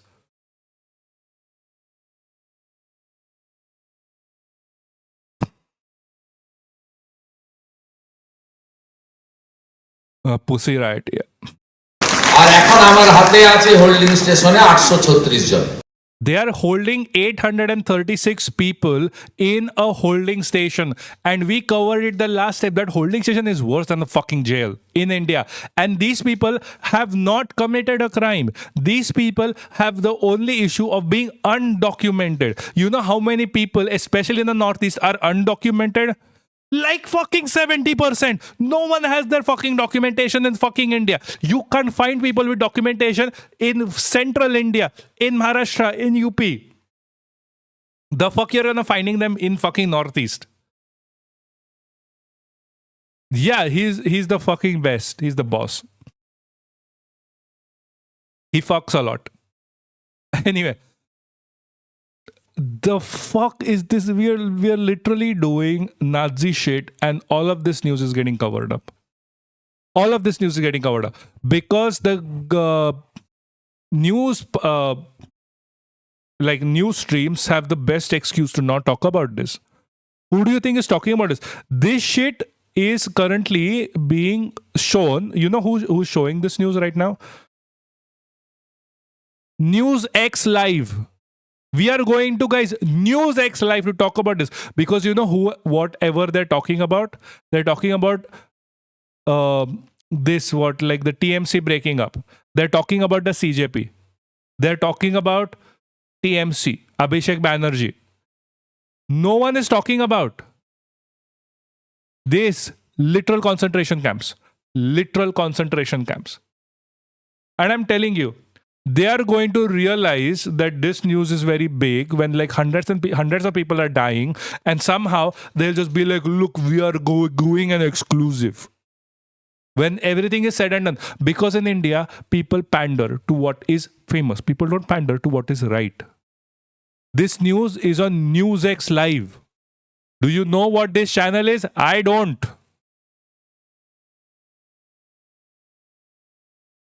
Also, TMC has been broken like SSL. Yes, I know. We'll get to it when it's relevant. TMC breaking up is not relevant. TMC itself, like, okay, look, like NCP breaking up was a surprise, but NCP breaking up technically wasn't a surprise if you know what Sharad Pawar is and what Ajit Pawar was. SS breaking up wasn't a surprise. TMC breaking up wasn't a surprise. We are talking about two people, like the leaders, Uddhav Thackeray and Mamta Banerjee, who have said, and I quote, we are the natural allies of the BJP. How long do you think their shtick of not allying with the BJP was going to go on? Gladly burn you for any opinion that the total... Yeah, okay. Guys, we are talking about two parties that have been right-wing, that have broken apart any form. I'm not. This is not a joke. You know who was who was the first party to break up the India Alliance Initiative? Take a guess. It was the TMC. Even before AAP. Even before AAP. And I've said this to.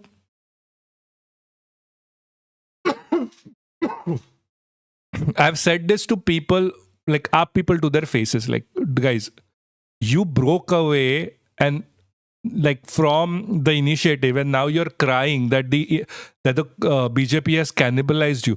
What the fuck are you thinking about? Report by Alt News. Okay. I have not seen Alt News talk about this. I have seen us talk about this.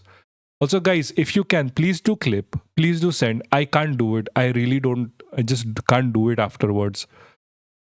And I think I still need to talk to a friend of a friend about like the clips and shit. But I just don't have the time right now. I'm doing like 3 jobs. I'm not even kidding. So I really need your help to clip. Where is Newswali?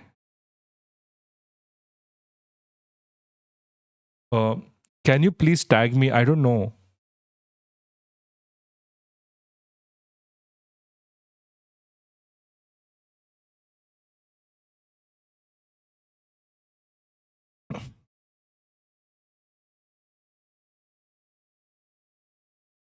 Yeah, this shit. Again, if you have been listening to this pod for longer than 2 days, you know this is not new. This is something I fucking swear. I didn't even read the news before, and I can tell you we have talked about this so many fucking times. We have talked about it so many fucking times. 90 lakh voters were killed. 90 lakh voters were literally killed off from the voter roll. There is no better way to explain this. What do you think was going to happen? This was an illegal win.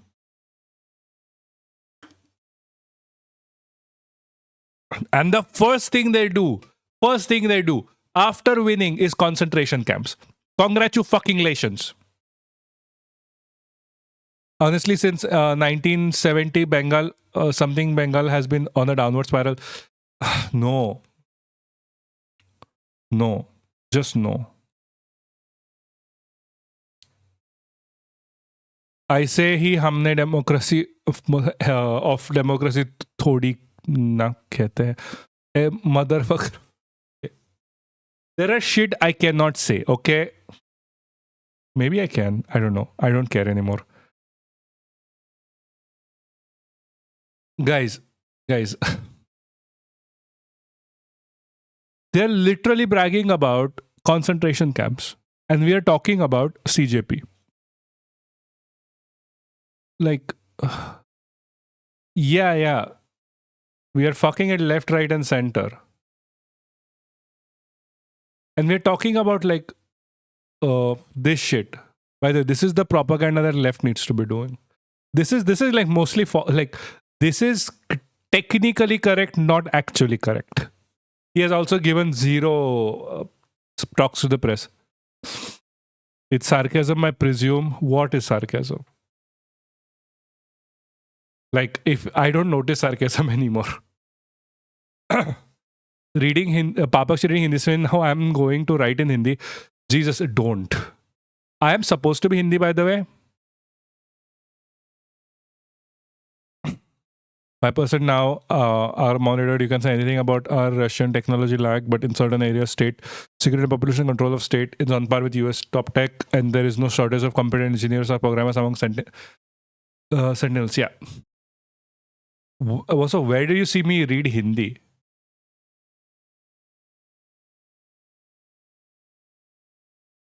Also, let's just get to this for 5 seconds.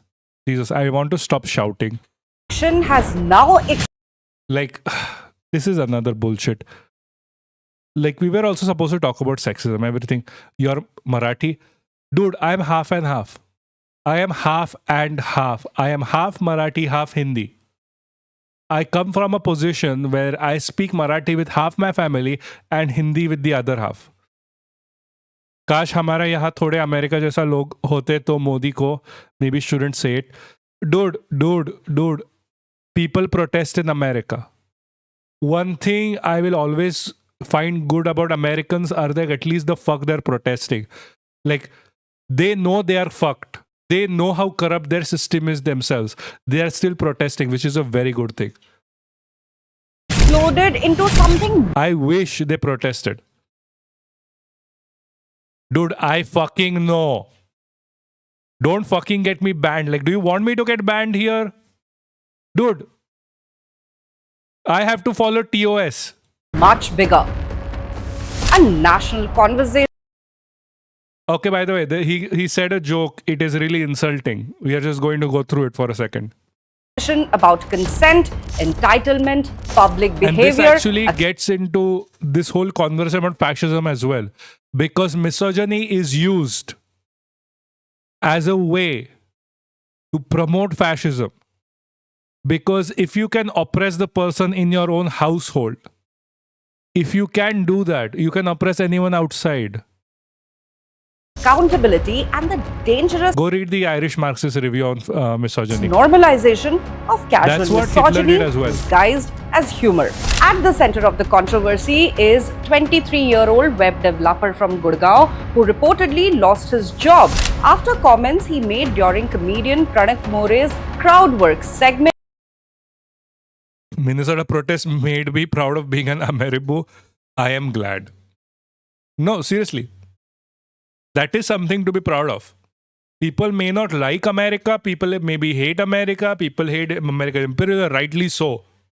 But you have to love the American people who fucking stand up. Yes, that happened because a white lady was killed. A wine mom was killed. True.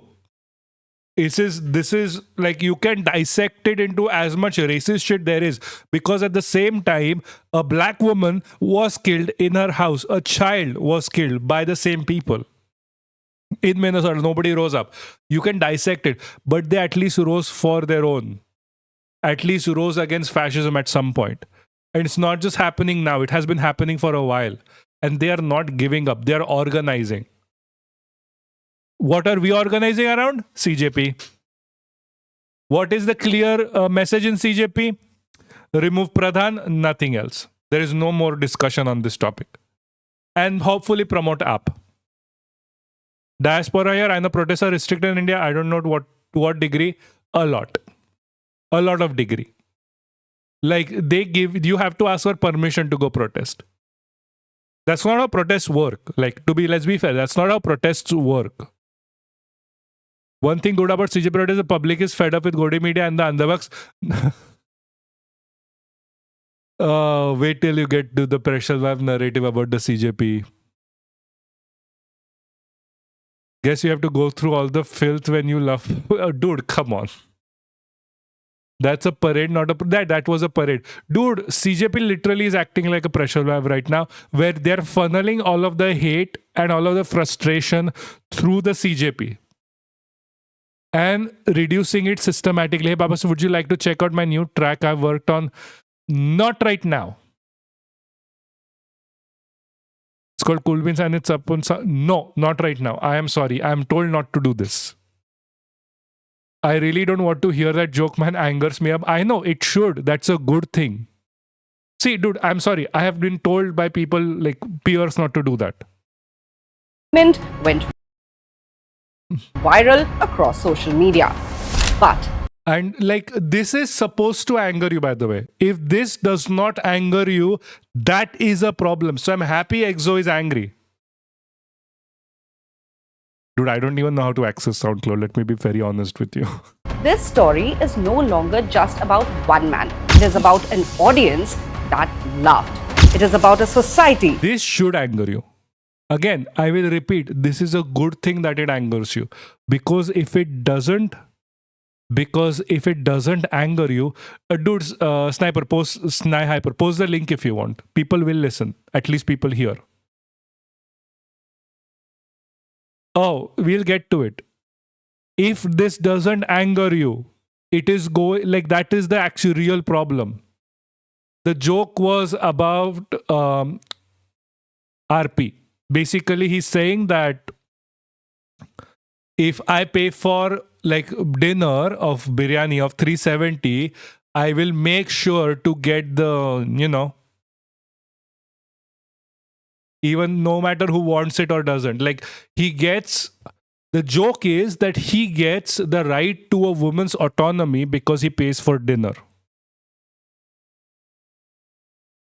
North Indians, no, this is South India as well. Don't like North India, like South Indians don't get like a checkout just because. I know. That is I'm just trying to be nice. Increasingly confusing vulgarity with honesty, crassness with confidence, and humiliation with comedy.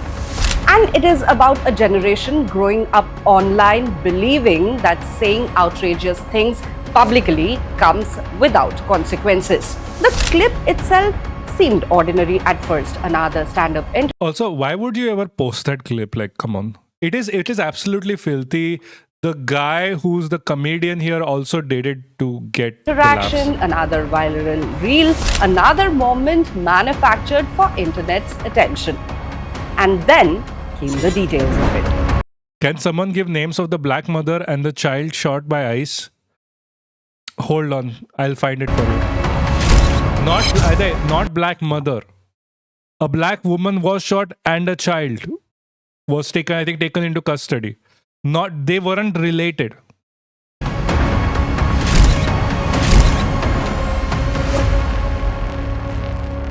The Gurgaon web developer described going on a date where he spent 370 rupees on a plate of chicken biryani. Not 3,700 rupees, not 37,000 rupees, not some extravagant luxury dinner, just 370 rupees. The woman later asked him to drop her home. That should have been the most normal part of the evening.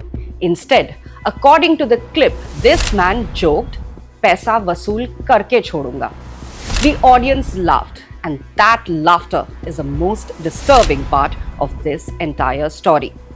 Because the sentence carried something deeply unsettling behind the humor. The idea that spending money on a woman creates entitlement over her time, body, affection, attention, and compliance.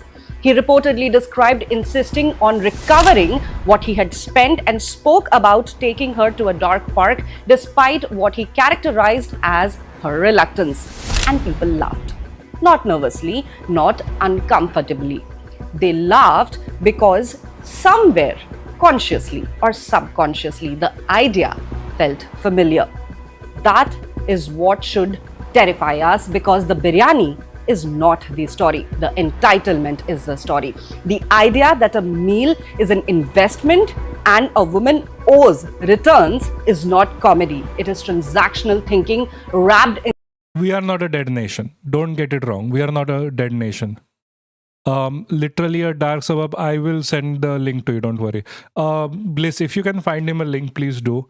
There was a shooting similar to what happened with Rene Good in December or early January, that a black woman was killed. There was also a child taken into custody or shot at. If you can send it to him, please do. I'm trying to find it myself on the site, but all of the news articles only mention Rene Good, which is bad because, again, black people get killed as well. I know this because I saw the news. Thank you, Bliss. Also, this is not a dead nation. This is a nation that needs a revival. Yeah, it's all Rene Good and Alex Pretty because they were killed and they were the in-group. Inside casual humor, and this mentality is far older than social media. A Twitter thread mentioned Greek mythology had Persephone. She eats 6 pomegranate seeds in the underworld and suddenly becomes obligated to remain there for 6. Yeah, there's oversimplifying that, by the way. That is not technically what happened. Months. She wasn't obligated. The rule was she was told not to eat it, she ate it, and that's why she has to remain there, because if you eat the food of the underworld, you are considered as dead. Every year. Even her mother could not free her from that obligation. Like, okay, like random, like this is, she's, okay, listen, this is me being completely autistic about this video specifically. Why would you talk about Greek mythology if you don't know what you're talking about? I saw, yeah, there's multiple. Her reporting is fucking weird. Yeah, I know. Like, why would you talk about Persephone and her mother? Like, and her mother is Dimitri. No, no, that is, hold on. Persephone's mother. I keep blanking on the name because I keep thinking about the tall lady from Resident Evil Village.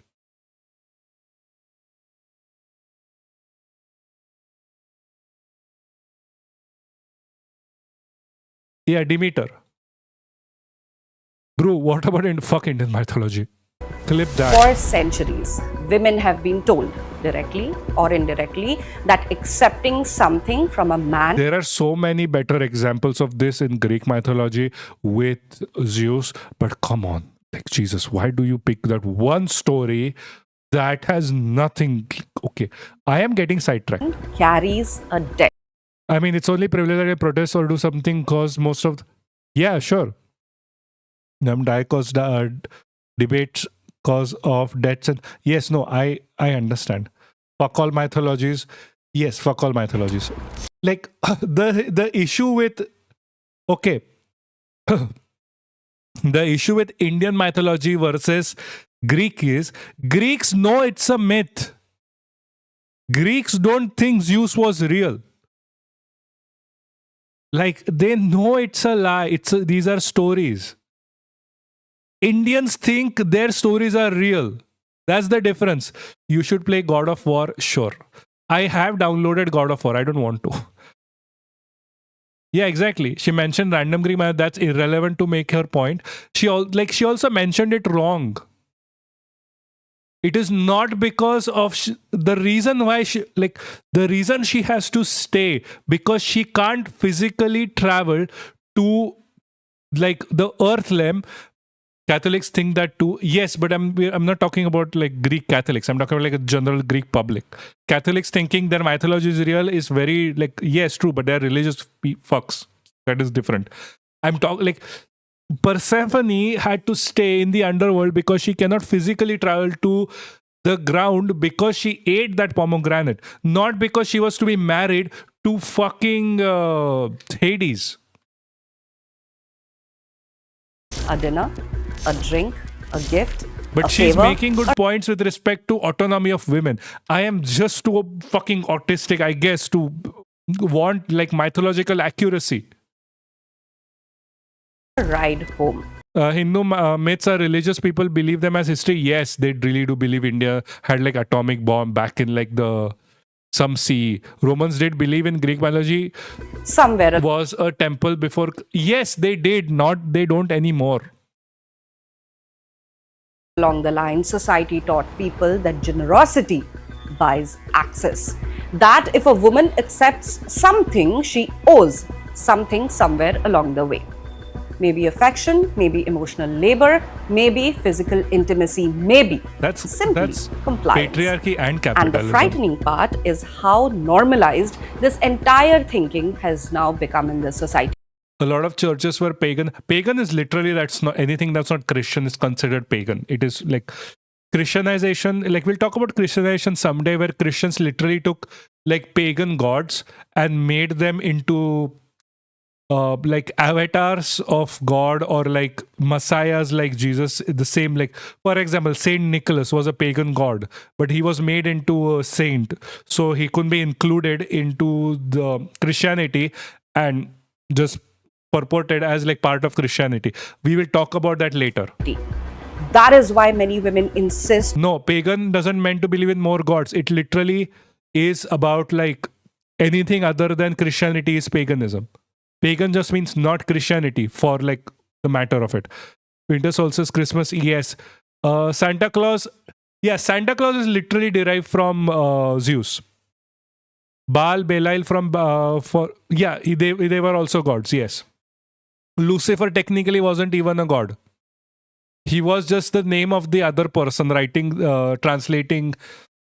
Like this is so fucking thing. Like the reason why Lucifer is in like the Bible is because there were two people translating the Bible and competing with each other, and one of the guys' name was Lucifer, light bringer, and the other guy was like, I want to win, so I'm gonna write his name in the Bible as a negative thing, as a fallen one, so his Bible will not be accepted and published. I mean Zeus, Odin, same shit. Like at the end of the day, they're literally so yeah, more Odin than Zeus. I think Santa is Satan. No, Santa is literally the wild hunt. For people who do not know, Santa riding the sleigh across is about the wild hunt. Indra is Indian, Zeus, yes. It's about the wild hunt. The wild hunt is a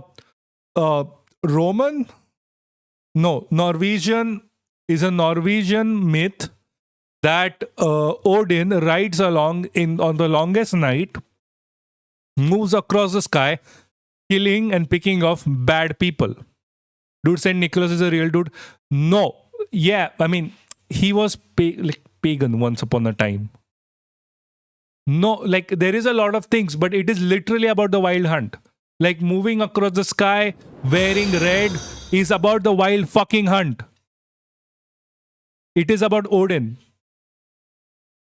on splitting bills now, not because they cannot afford 370 rupees of biryani, but because they do not want invisible. Santa saying actually lots of these constructs have more than one. So no, okay. Santa being Saint Nicholas is a later thing, not a thing that happened like at the origin of it. Santa's invention is not through Saint Nicholas. It is not associated with red per se. It is associated with Odin and how he moves across the sky. Obligations attached to basic human interaction. We hear the We do not have Santa, for example. No, you don't. Sure. But Santa is not about Saint Nicholas. People think it's about Saint Nicholas. It is not. Like the origins are in Odin. Go check, please. phase gold digger endlessly online. Entire ecosystems on the internet are built around warning men about women who supposedly exploit them for meals, gifts, and attention. Yes, manipulative people do exist. Yes, exploitation exists in relationships. But to assume every interaction is transactional is deeply corrosive. The moment you begin भाई क्या देख रहा है? I am watching the coverage on the fucking joke because this is still a good explanation irrespective of her bad mythological understanding of Greek. It is still a good explanation. In Kerala we have Maveli. Yes. calculating gonna what talk about another what person happens in Australia. owes you, they That shit is stop beyond being me. human in your mind. They become a transaction, a receipt, a return on investment model, and that is precisely what makes this entire incident so disturbing. Not the biryani, not even the joke, the worldview, the entire worldview behind it. What is even more alarming is how content creators often amplify these ideas because outrage performs well online. Wife jokes. Yeah, I understand. Jokes, girlfriend jokes, boomer husband jokes, toxic relationship humor. You know, those kinds. Humiliation. I really need you to guys understand. There is a way to make jokes. You can't make jokes over rape. You can't make jokes over like harassment. There's a reason for it. Because they are not in good taste. This is good. Like you can make offensive jokes. But if you know how to do it, that's the only time you do it. Because punch up, and punch down, exactly. Like like Jimmy Carr makes offensive jokes. But they're jokes. He's make fun of his audience that interact with him directly. He doesn't randomly make fun of some random chick he went out with once upon a time. That's punching down. That's punching way down. What is the Wild Hunt? Please go read.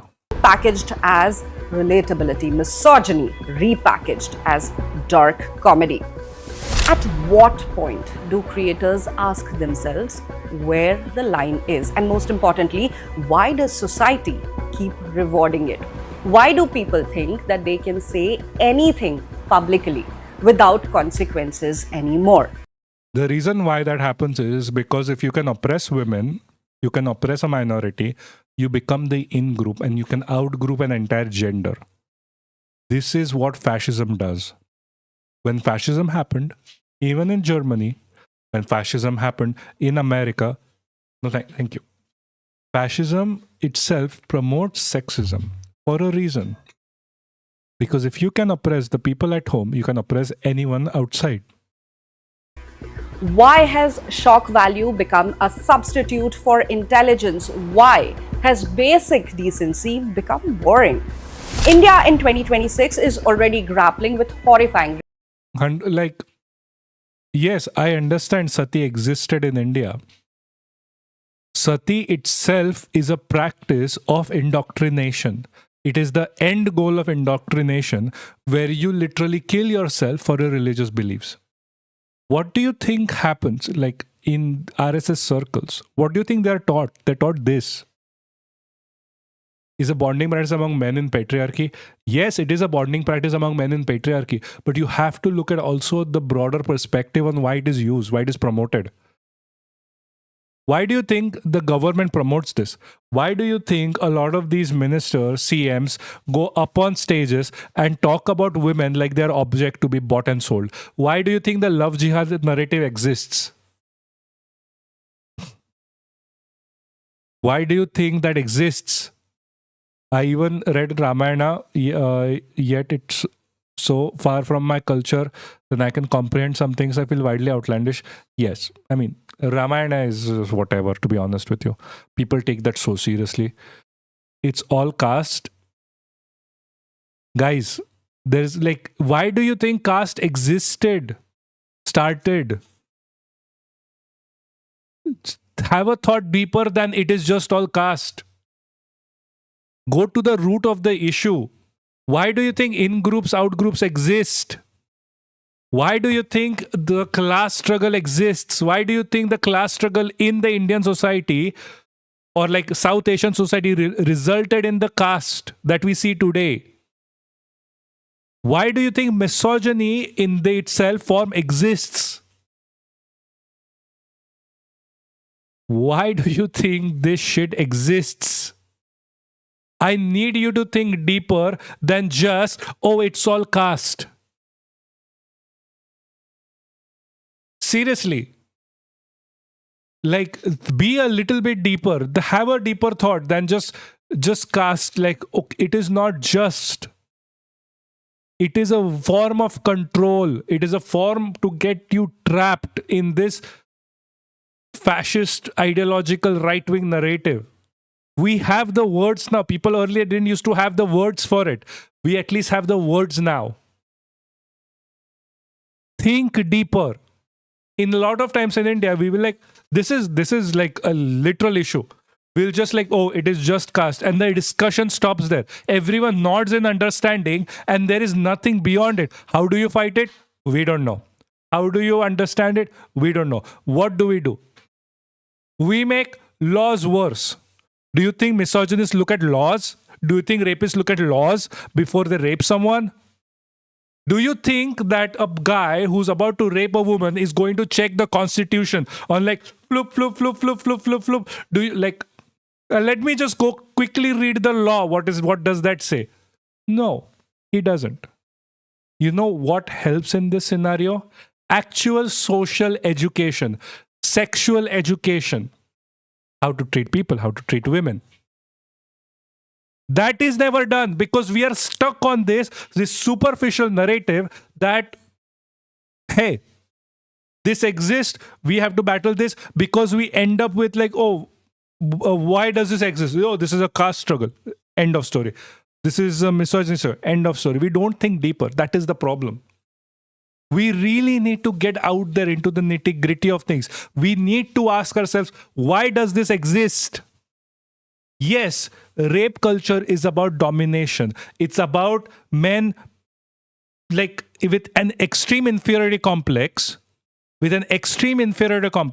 forcing themselves as a form to look superior to someone who at that moment of time cannot defend themselves. Their aggression and their inferiority is coming through this guise of, hold on, I need to... Okay. Their inferiority is coming through their guise of oppression. How do you solve this problem? Do you solve this problem by having stricter laws or addressing that fucking problem? Because, see, in this country, we only look at the symptoms, not the disease. That is our bigger problem. This is the issue when they were like, oh, this is just caste struggle. Like, it is not just caste struggle. We have to address why this is happening. Hello, what are we discussing about? Okay, we started from a lot of shit.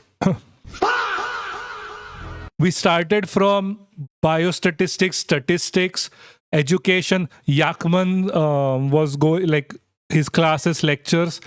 Then we talked about bunch of things. At this point, I'm not just a political streamer, I'm a variety streamer for politics. And now we are talking about misogyny in India. Why do you think the misogyny problem isn't solved until today? Why do you think that is? Why do you think that every fucking minute a woman is raped in India? Why do you think that is? Do you think like it is coming out of nowhere? It's just like, oh, it's just the people are bad. No. It's because no one has, first of all, social security, social education, sexual education. They don't know what to do in scenarios. They feel inferior. There's a lot of shit that goes into this. And as a society, we have, some states have literally banned sex. Yes, exactly. I'm not going to say that just talking about sexual education is going to stop sexual assaults. It is not. But at least it can be reduced. Jahalat is, when you say jahalat, when you say pervertedness, that's what jahalat means. You are basically ending the conversation there. Because it is not that easy. Fine. What do you do to back jahalat? Dude, literally hang rapists. Go, like have a law and hang every single rapist out there. I don't care. Do you think it's going to stop rape? No. Again, as I said, rapists don't check the constitution and what the laws are before raping someone. Bro, my biology teacher skipped the reproduction class by not coming to class. Oh my fucking god. Mine sat us down and taught us about this because we needed to know this. You take interview in Delhi, 101 of some motherfuckers will say, it's cause they're close. Yes, you know why? Because the shit that they listen to is Andrew fucking Tate. They don't have proper ways to understand this fucking topic because they listen to Andrew Tate. They don't have male role models that are decent because even the role models are right-wing cucks. Bio serious side is Jesus fucking Christ. So I fucking hate her bio teacher. We like every nation has some sort of thing that divides it. Like in Russia, we have a thing between monarchists, liberals, and communists. This forces on a different thing. It should put Lenin another pipe from Kremlin wall or for not. Okay. Still a thing of Bukharim caste and difference between Imperial Japan and modern Japan. We have a caste system still in Germany.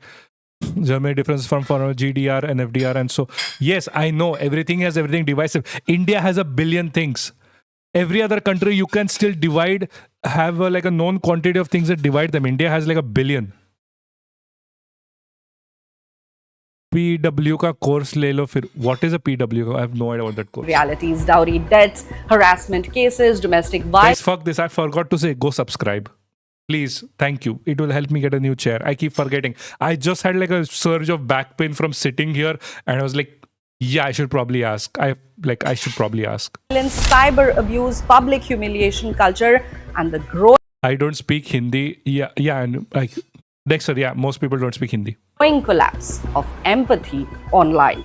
Cases like the Twisha Sharma tragedy forced the country to confront how deeply rooted entitlement and control still are inside relationships. According to the NCRB data of 2024, a total of 284,530 cases of offences against women and children were registered, out of which rape accounted for 29,536 cases, that is 10.4%. Yet, even now, public discourse keeps slipping into this dangerous grey zone where people defend deeply problematic statements as just jokes. No.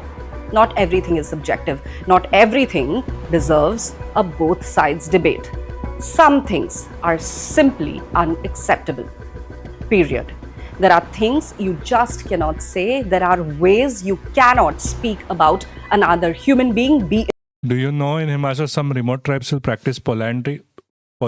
Okay, cool. I'm not really against it, to be fair with you. It a woman or a man. There are lines that should not be crossed merely because there is a microphone, an audience, and a camera recording for the reels. This is not censorship. This is not accountability. This is not schooling anyone. The accountability is not oppression. In fact, Ranveer Allahabadia's downfall became... Dude, why do you hate polygamy?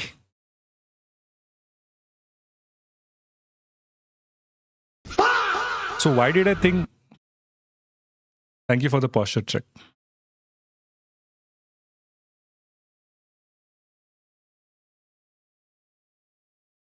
Like, why do you dislike polygamy? Like, I'm gonna be honest with you, as long as people are consenting to it, I don't care if you're in like a train of like 15 guys just in a circle giving back shots to each other.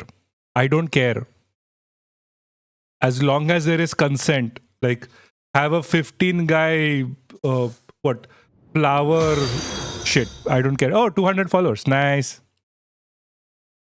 Yay.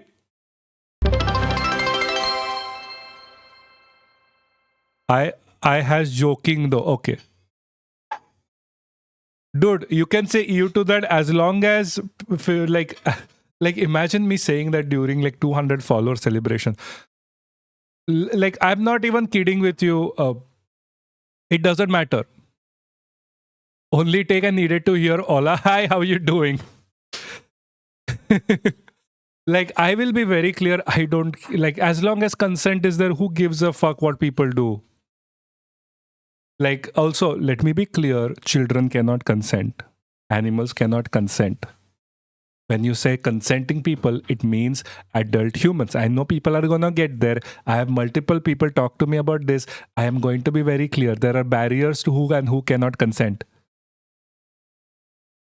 Yes. No, I have to. I've had this conversation with people, and the first thing that they say, oh my God, I'm going to talk about like, oh, children. And yeah, pedophilia is bad, guys. Children cannot consent. Just not fucking possible. One of the biggest reminders of this reality. One moment of crossing a public line can permanently alter careers, reputations, and most importantly, public trust. Because the internet never forgets. Your digital footprint is now your character certificate. And perhaps we know. That is the larger lesson here. Not that one man who lost his. I like polyamory more. Okay. By the way, I am not going to read Exo's message. I am sorry. I am not going to go against TOS. Job over the. If a boy is 16, is it okay? No, it's fucking not. What are you talking about? No. The boy cannot consent. That woman in that scenario is a pedo. That's called a pedophilic woman. That is literally what happened with Macron, by the way. The joke. But that. Like, the fuck are you talking about? 16-year-old boy dating a 21-year-old is not okay. It is not fucking okay. That 21-year-old is a pedophile. How did we decide 18 should be legal? It is okay. 18 was decided to be legal because most of your brain development completes around that point. Yeah, boy or girl doesn't matter. Boy, girl, NB doesn't matter. If you're not an adult, you can't consent. What's polyamory? 21 should be the legal age of consent. That, if you ask me personally, yes, because the brain fully develops at the age of around 26, but 21 is still viable as a brain developed age. 18 is still chosen as it is like the earliest you can develop your brain to the point where you can give consent. But like in my personal opinion, it should be 21. Yeah, it is 16 in many countries. It is not nice. 16-year-olds are children, are visibly children. Like, it's not even mentally, they're even visibly children. 16 is an age of consent in many countries. I still don't like it. I'm not going to just say 16-year-old is an adult. It is like, okay, let's be fair. Even 18 fucking year old is a child. Like, 21-year-old, fine. Everyone below 21 for me is a child right now. The best I can give you 20. No, 16 shouldn't be the age of consent. You are not mature. Neither you're mature sexually or mentally. I would say 30, I can consent, and your birthday is before me, sure. You're Indian. A friend of a friend is Indian, yes. Society is in India, your parents need to consent. slowly beginning to push back against behavior that was once normalized. The consequences are no longer theoretical. Employers are watching, audiences are watching, women are watching, men are watching, society in entirety is watching. And increasingly, people are asking, why should someone face no consequences for publicly normalizing entitlement? Why should vulgarity automatically makes it up it is not good to have the age of consent lower than 18. I personally think it should be higher. But it is not good in Japan. Japan has a real problem with pedophilia. Do you not know that? I know in Poland it was 13 once upon a time. In Europe it was in certain places 13. Guys, age of consent itself should be far higher. Most of the reason why it's 18 is for military enlistment. Qualify as humor. Welcome to the old. In UK, it's still 16. Jesus fucking Christ. Why the freedom? Guys, listen. If it was a leftist utopia, the age of consent would be 21. The reason why it is because leftism does, like, education takes priority. Hot take, but he shouldn't lose his job for the disgusting joke. Why not? If he's ready to rape someone for paying $370, you should have the right to fire someone for that joke. Michael Jackson's 1993 case. Don't ask me. I'm gonna get TOS. Yakman, go fucking sleep. You have a 10-hour class tomorrow. Bitch. Of You're a fucking child yourself. Go develop your fucking brain. Go sleep. speech, Article 19 becomes a shield against criticism. And why are we so desperate to defend the indefensible?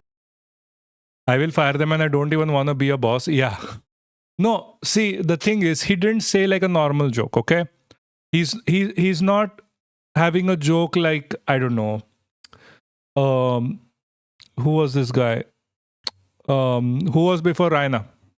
Who was this comedian that got jailed for a joke he never said?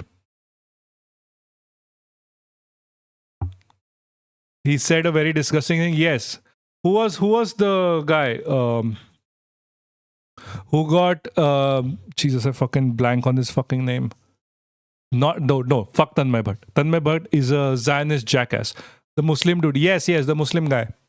Who was this guy? No, also, fuck Tanmay Bhatt. Tanmay Bhatt has been an open pedophile for a very long time. Like, he has made so many pedophilic jokes, I cannot even count. Manuvar. Yeah. Manuvar said that. So Manuvar, like, he first of all, he didn't even say a joke. He literally was quote unquote practicing and he went to jail. That is illegal. Even the alleged joke wasn't something that was offensive. I can make kind of the same argument for even Raina's. Because it was in bad taste, but it wasn't bad generally. He didn't go out to be like, no. He didn't say like, oh, we are going to rape someone. Like, that is not even a joke that you should be cancelled over. This specific one, he is talking about raping someone. The punchline is, I'm gonna go and rape someone. That is the bad part. Simply because it was packaged as comedy. The real crisis here is not political correctness. It is the erosion of empathy, online and offline. The inability. Bro, like, do you really want to be next to a rapist? Like, okay, do you want to work next to a alleged rapist? Yes or no? That is the question you have to ask yourself. Because he's joking about raping someone that he has. Like, be serious. That, like, if I am joking about raping you, would you be okay with it? That is the question. Would you? To understand that paying for a 300 rupee biryani does not buy emotional access to another person. That no one. Yeah, that is the problem. That is the problem that is being highlighted, Makke. That these are not good jokes. They are meant to for this permission structure for oppression of women. They make the permissions. This all starts with the jokes. We are not talking about joke in bad taste. We're talking about a practice that is continuously being organized and created in Indian society and pushed forward.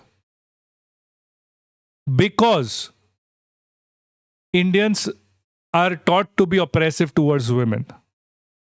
And jokes are a part of it. They create the permission structures for this. Hell, my friends have sent me worse jokes. Hey Kairos, how are you doing? Guys, go follow Kairos. He's amazing. He's literally fucking amazing. I'm finally out of the trenches with my work, so I'm gonna start joining his stream again. Jesus, I can't give a fucking shout out to save my fucking life.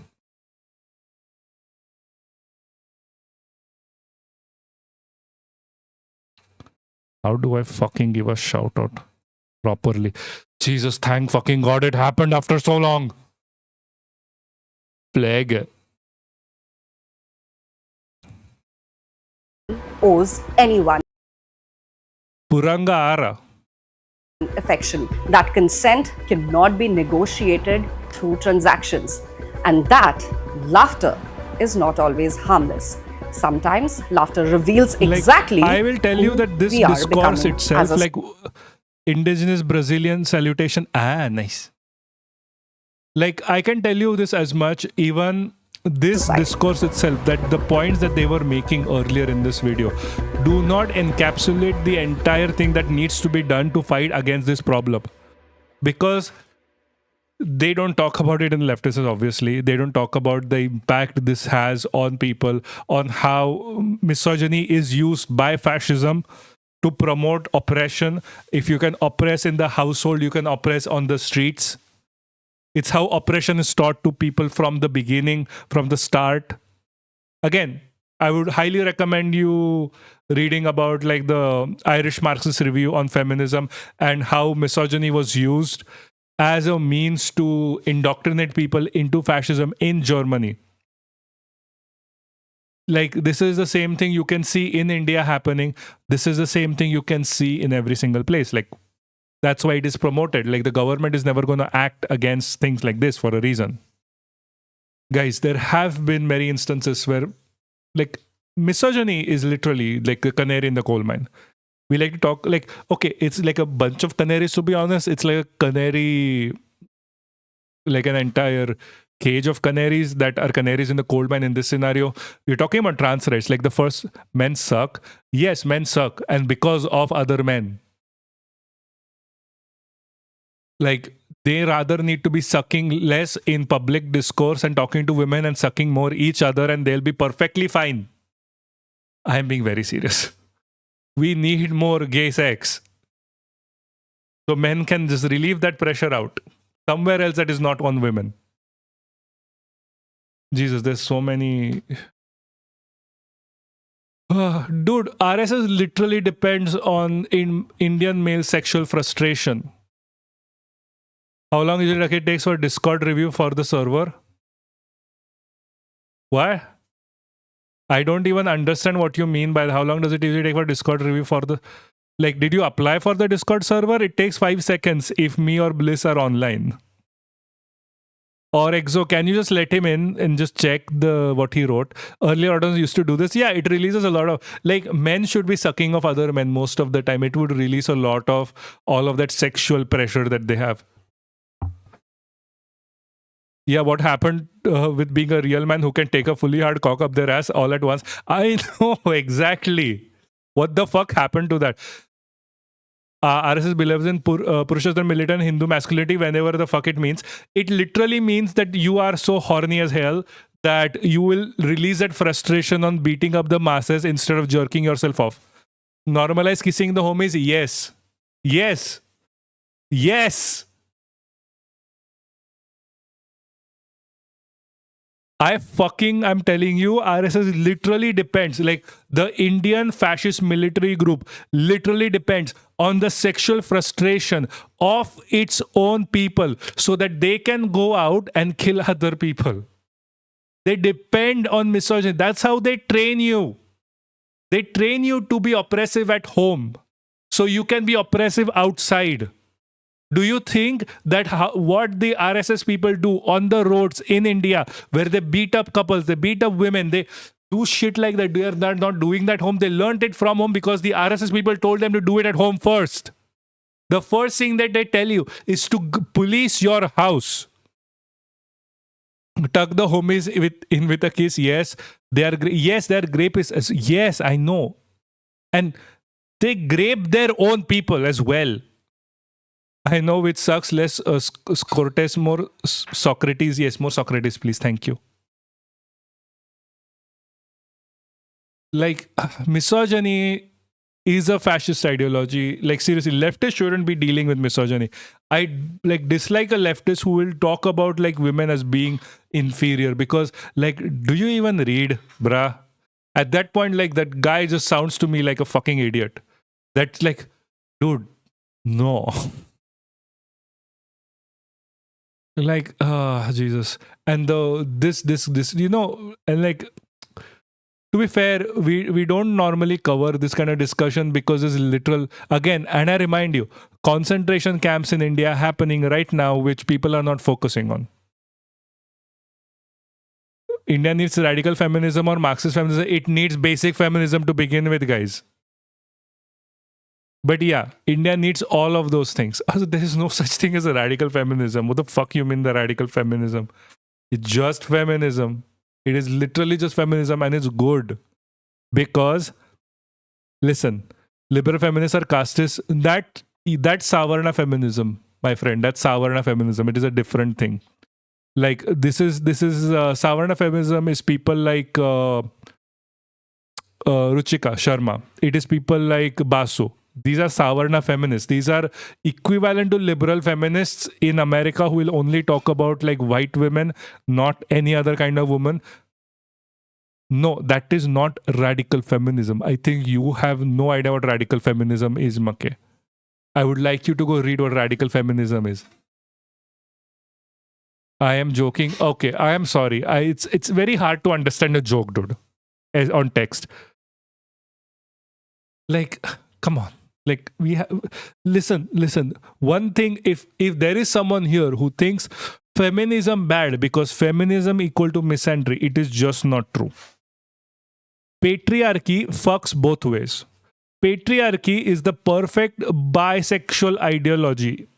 It literally fucks men and women. It fucks women more because it is more women leaning than men, but it fucks men as well. Feminism gives you what you need. It helps you. It really helps you free you from the constraints of patriarchy. If you are just a man that is extremely self-serving and does not give a shit about women and what they go through, give a shit about what you go through of your mental health. And that mental health is fucked up because of patriarchy. Patriarchy doesn't give you anything. How do you fix infertility? Do you think there's an infertility crisis with the population that we have, Hasra? Like, who the fuck are you listening to? Do you really think we have an actual infertility crisis? Please give me the data. Do we actually have an infertility crisis, or it is just a right-wing made-up shit? You will say, dude, I literally work on environmental data. I have seen that shit being called out multiple times. We are at what? What is the population of Earth? What is the population of Earth? Do you think the Earth can be sustained? Like, infertility crisis is unironically a good thing. But it is not a real thing. We are what, 7 billion population in this world right now? Or did we go up?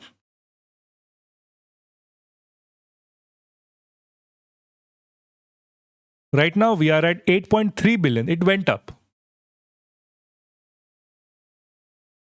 We are so poor, undereducated still, our fertility rate so low. Dude, that's literally a lie. That is literally a lie. You only need to complain about it if you're anti-immigration. Yes.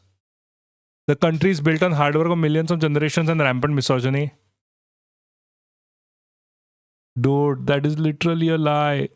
Stop believing in that shit. There's no such thing. We have 1.4 billion people. If half of us die out because of old age, it is better for the rest of the half.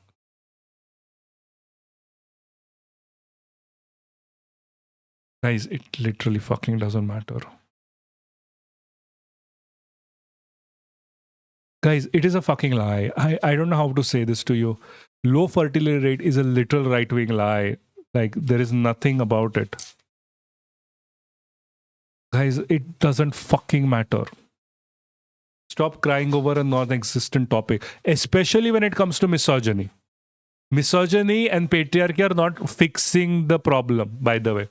You know, okay. You know the best way to guarantee you have a child is to not be patriarchal, is to not start an early age being a pedo. Most of those children die out at an early age. The reason why the average age of the world was 36 is not because people weren't living until 70s, because how many people were dying at the age of 0 and 1. The point here is that to fix the infertility crisis, you need better female health care. Make sure the child survives and does not die out, but that is not focused on. They focus on like, no, we bang more, we force, like we do rape, we do like marital rape, and that's how we increase the shit.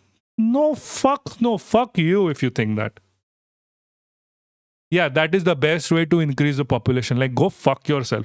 What do you, that is not how you fix the infertility crisis. Also, that doesn't exist. Like, literally, I'm not even kidding. This was I think a plot point in The Boys, where the dude literally killed the guy who, like, Homelander killed the guy who's talking about the infertility crisis among white men. Like, at least be better than fucking Homelander. Demography leaning more and more towards old people may be a problem, but it's only if a country that is against immigration. Yeah, I know. The Elon Musk parody? Yes, please don't have the same opinions as Elon Musk. Please, I beg of you, he's a fucking idiot. He's a right-wing fucking shill. Okay, I need the link to check because I haven't yet.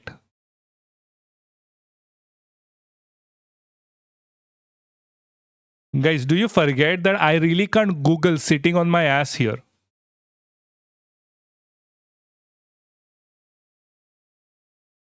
Because I'm already suffering back pain.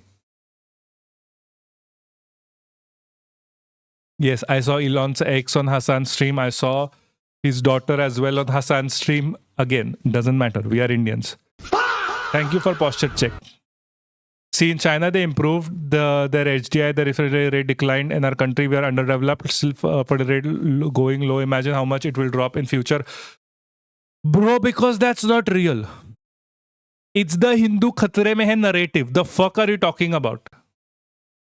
Also, how much of the fertility rate is low because children are still dying? Because they don't have oxygen. Like, literally, last week, there was a case. I don't know if you remember this. 5 women died. 5 pregnant women died because of the oxytocin they were given for pain relief was fake. How do you think that, does that not reduce your fertility rate? Jesus fucking Christ. That is the... Fix that first, and then we can chirp about fertility rape. Not sorry. Okay, talking about fertility rate is fertility rape. Jesus fucking Christ. Raise children when they don't even have good air to breathe. Yes, I know. We can talk about fertility rate when you have proper healthcare for pregnant women and children for growing up. Because what is the point of having like 300 children if 299 of them are dying of, like, I don't know, fixable issues? Priorities, guys. Seriously, priorities. Your priorities cannot be like fertility rate because women are not reproducing. Like, come on. Also, it is not a woman's job to reproduce. The fuck are you talking about? Like, they can choose if they want to. This like species can fucking die out. I don't give a shit.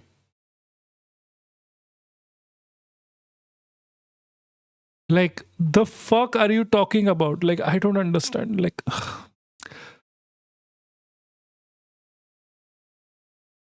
Fuck it. Fuck it. Fuck it. Fuck it. So I want to listen to this news. 1 second. Kissing homies break. Thank you. Because my throat is killing me. Yeah, we have 8.3 billion people on Earth. I don't need more. Might be wondering why. Oh, this is Dropout. I fucking love Dropout. I kiss a homie. It can be fun. We all know some of our friends are hot. Take a piss with it. No, There's no strings attached. We know, hey, we're just friends. And this is a friendly smooch. This is so you don't go back to Dana. You know Dana. Yep. Gaslighting you, you know, she's making you pay her rent, you know, she's asking for money all the time, but you know, you never see Dana. I don't know where she is. Exactly. It raises the dating bar. You get good smooches from your friends. You're not going to settle for bad Which R word are we talking about? smooches from out there. Uh-huh. Okay, see we go. Yep, I yep. don't get Of it. course, What is nice? you know they actually like you. Also, keeps you away from forced dates. Yeah. You know that friend who's just like, are you really trying to look for companionship? Are you really trying to go on a date? I Are you really just need trying to to get go a to sleep. smooch? I'll go in a Just trying to get laid. Also, because bell hooks taught us that creating a baseline of love that exists outside of Give me romance. something that is at least 2 minutes so I can go pee pee. But what I came here to say is we should be kissing the homies. Okay. We got some apprehension, I see, but buckle up. Benefits of kissing. It reduces stress. Yeah. It's a metabolic boost. Whoa. Okay. All right? It's healthy for your mouth. That sounds so wrong. It sounds so wrong, right? Way.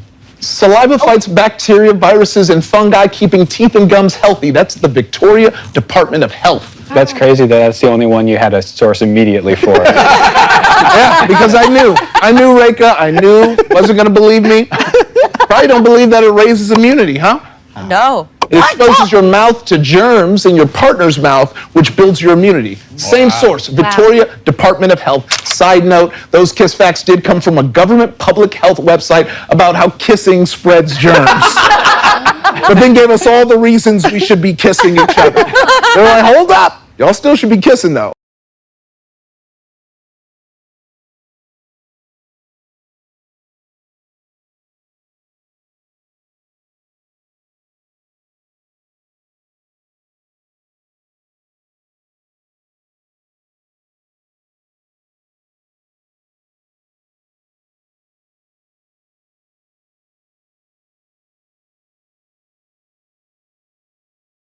Oh, by the way, sorry. I was just saying, this is one of the music by Sarbo. It's way too late for me. They are amazing. Go to iSarbo for all of their links. It is available right here. I just saw it, so I'm just doing it right now. They are already included within. That's their Twitch and that's their YouTube. Please go follow. Please go ding. Please go like. As you can see, I've already done it. At this point, I don't know if YouTube counts multiple views, but either like 50% of these views are mine. To stay awake, but my vacay stay steady. No, I I hate sing this song literally. I'll be walking sari and I'll be singing this song. I don't know the lyrics of this song. I'll just be kind of a shit like that.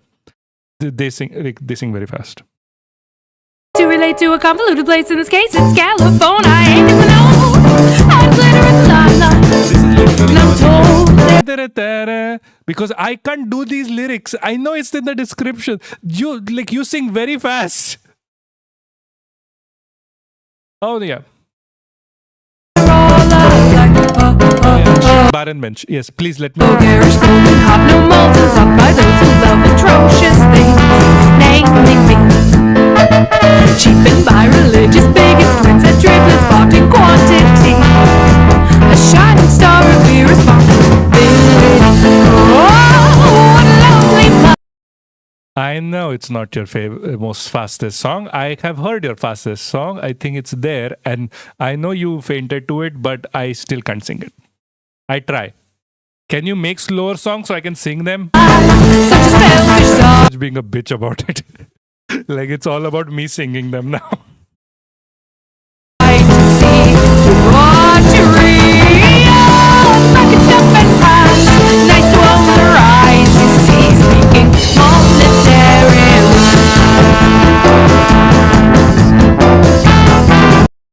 Why is this is still playing? Okay, bar and bench, for example. Yeah. So the reason why this happens, is because they are not going to arrest right wing. This is giving permission, by the way. This is literally about giving permission to the rapists. This is literally about giving permission for people to joke about it, to create a culture of rape and misogyny in India. This just doesn't happen out of nowhere, by the way. I know we are flipping through different topics very fast, but this happens for a reason. This happens for a reason. This doesn't happen out of nowhere. This is planned. People don't realize this. If they had arrested Ayerwal over this, if they had arrested him, this would have ended up like they would have to arrest multiple people out there.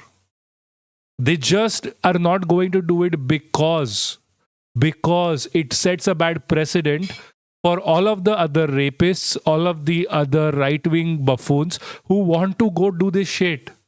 And they need these people. They may not need like Ayerwal as much, but they need them. So they don't want to set a bad narrative because this is planned. This is planned out. It's horrible. I know. This is why we need to talk against this.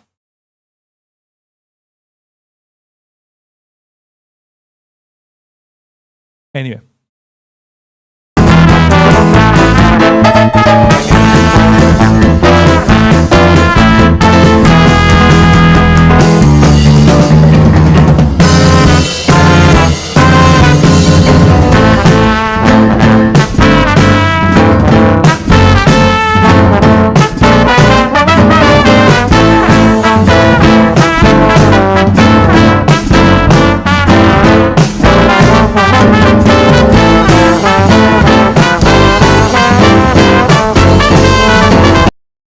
The audio is pretty blown out. Maybe now. They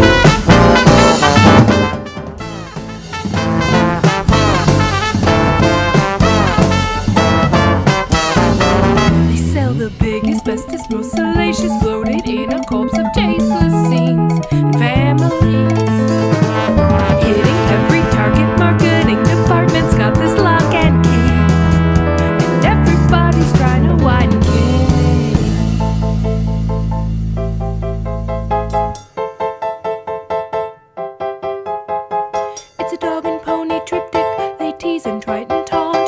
Hold on.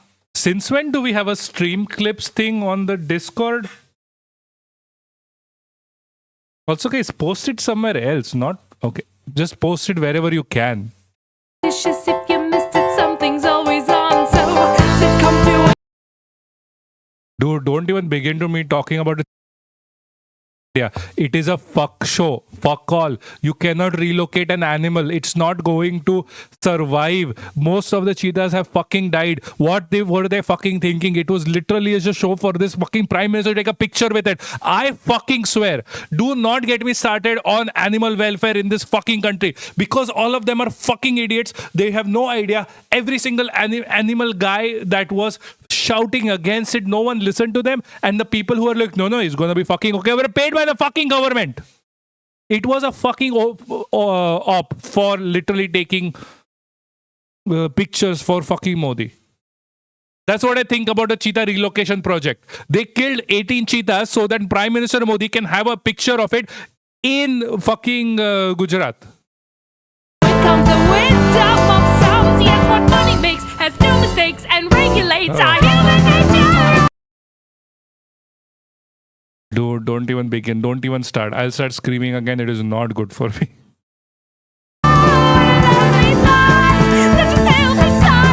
I just fucking can't with this. I just fucking can't with this.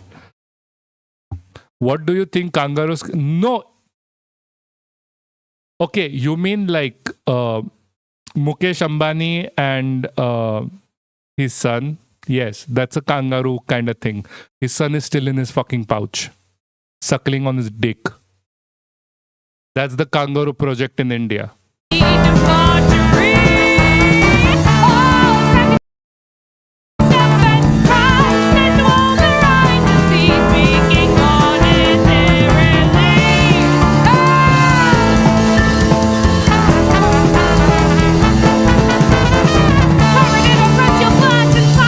Come perfect, pre-recorded, plastic cast and well exported, unsupportedly important, present blank proportions, incapacitated past, explain from one presumption, but I'll probably all just bits and pros, so pardon me! I'm sleepy! Dude, Pablo Escobar Zoo was far better. Like, dude, come on, be serious. That zoo is going to be some Epstein Island shit, I can tell you. I do not believe these Indian rich people. I mean, Australians are killing kangaroos, so India is a better place. No, it is not. It is not. Because Australians aren't native to Australia. White Australians especially. Who do you think is native to Australia? Fucking kangaroos. Or marsupials in general. White Australians aren't native to Australia. Kangaroos are. Like, remove the Australians. That would be perfectly fine for me. Like, Jesus fucking Christ, guys. Thank you. Ethir.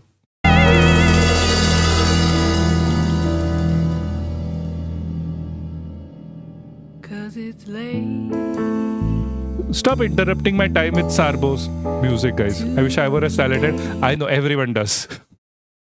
Everyone does. Like, listening to Sarbo's music and actually interacting with them is like, it's just literally about like, shit, I wish I was as talented as them most of the time when we're thinking that. Like, the depth of variety that they have is next level. Our Royal Prince killed last Indian cheetah. Yes, they did. You just got no. Please don't give false hope, Sarbo. Please don't give them false hope. Like, okay, I am like, after listening to this song, you go out and sing something like Gentleman, and don't tell me like that range is not very natural. Did you sell your soul? Skid it. Oh my God, Anya. She made me a burger. Oh, this is so perfect. Guys, fuck all of you. I'm leaving. I did not realize this was happening. Look for signs. Like, okay, Sarbo, do you really think any one of us can actually sing this? And that as well? Anyway, guys, I am actually going to fucking leave because fuck all of you. My partner made me a burger. I'm gonna eat it with her. I am so sorry. I'm being very mean to you.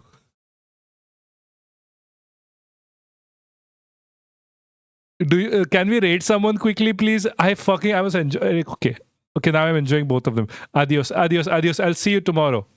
Let's rate someone quickly, guys. Jesus, I don't even know who's streaming.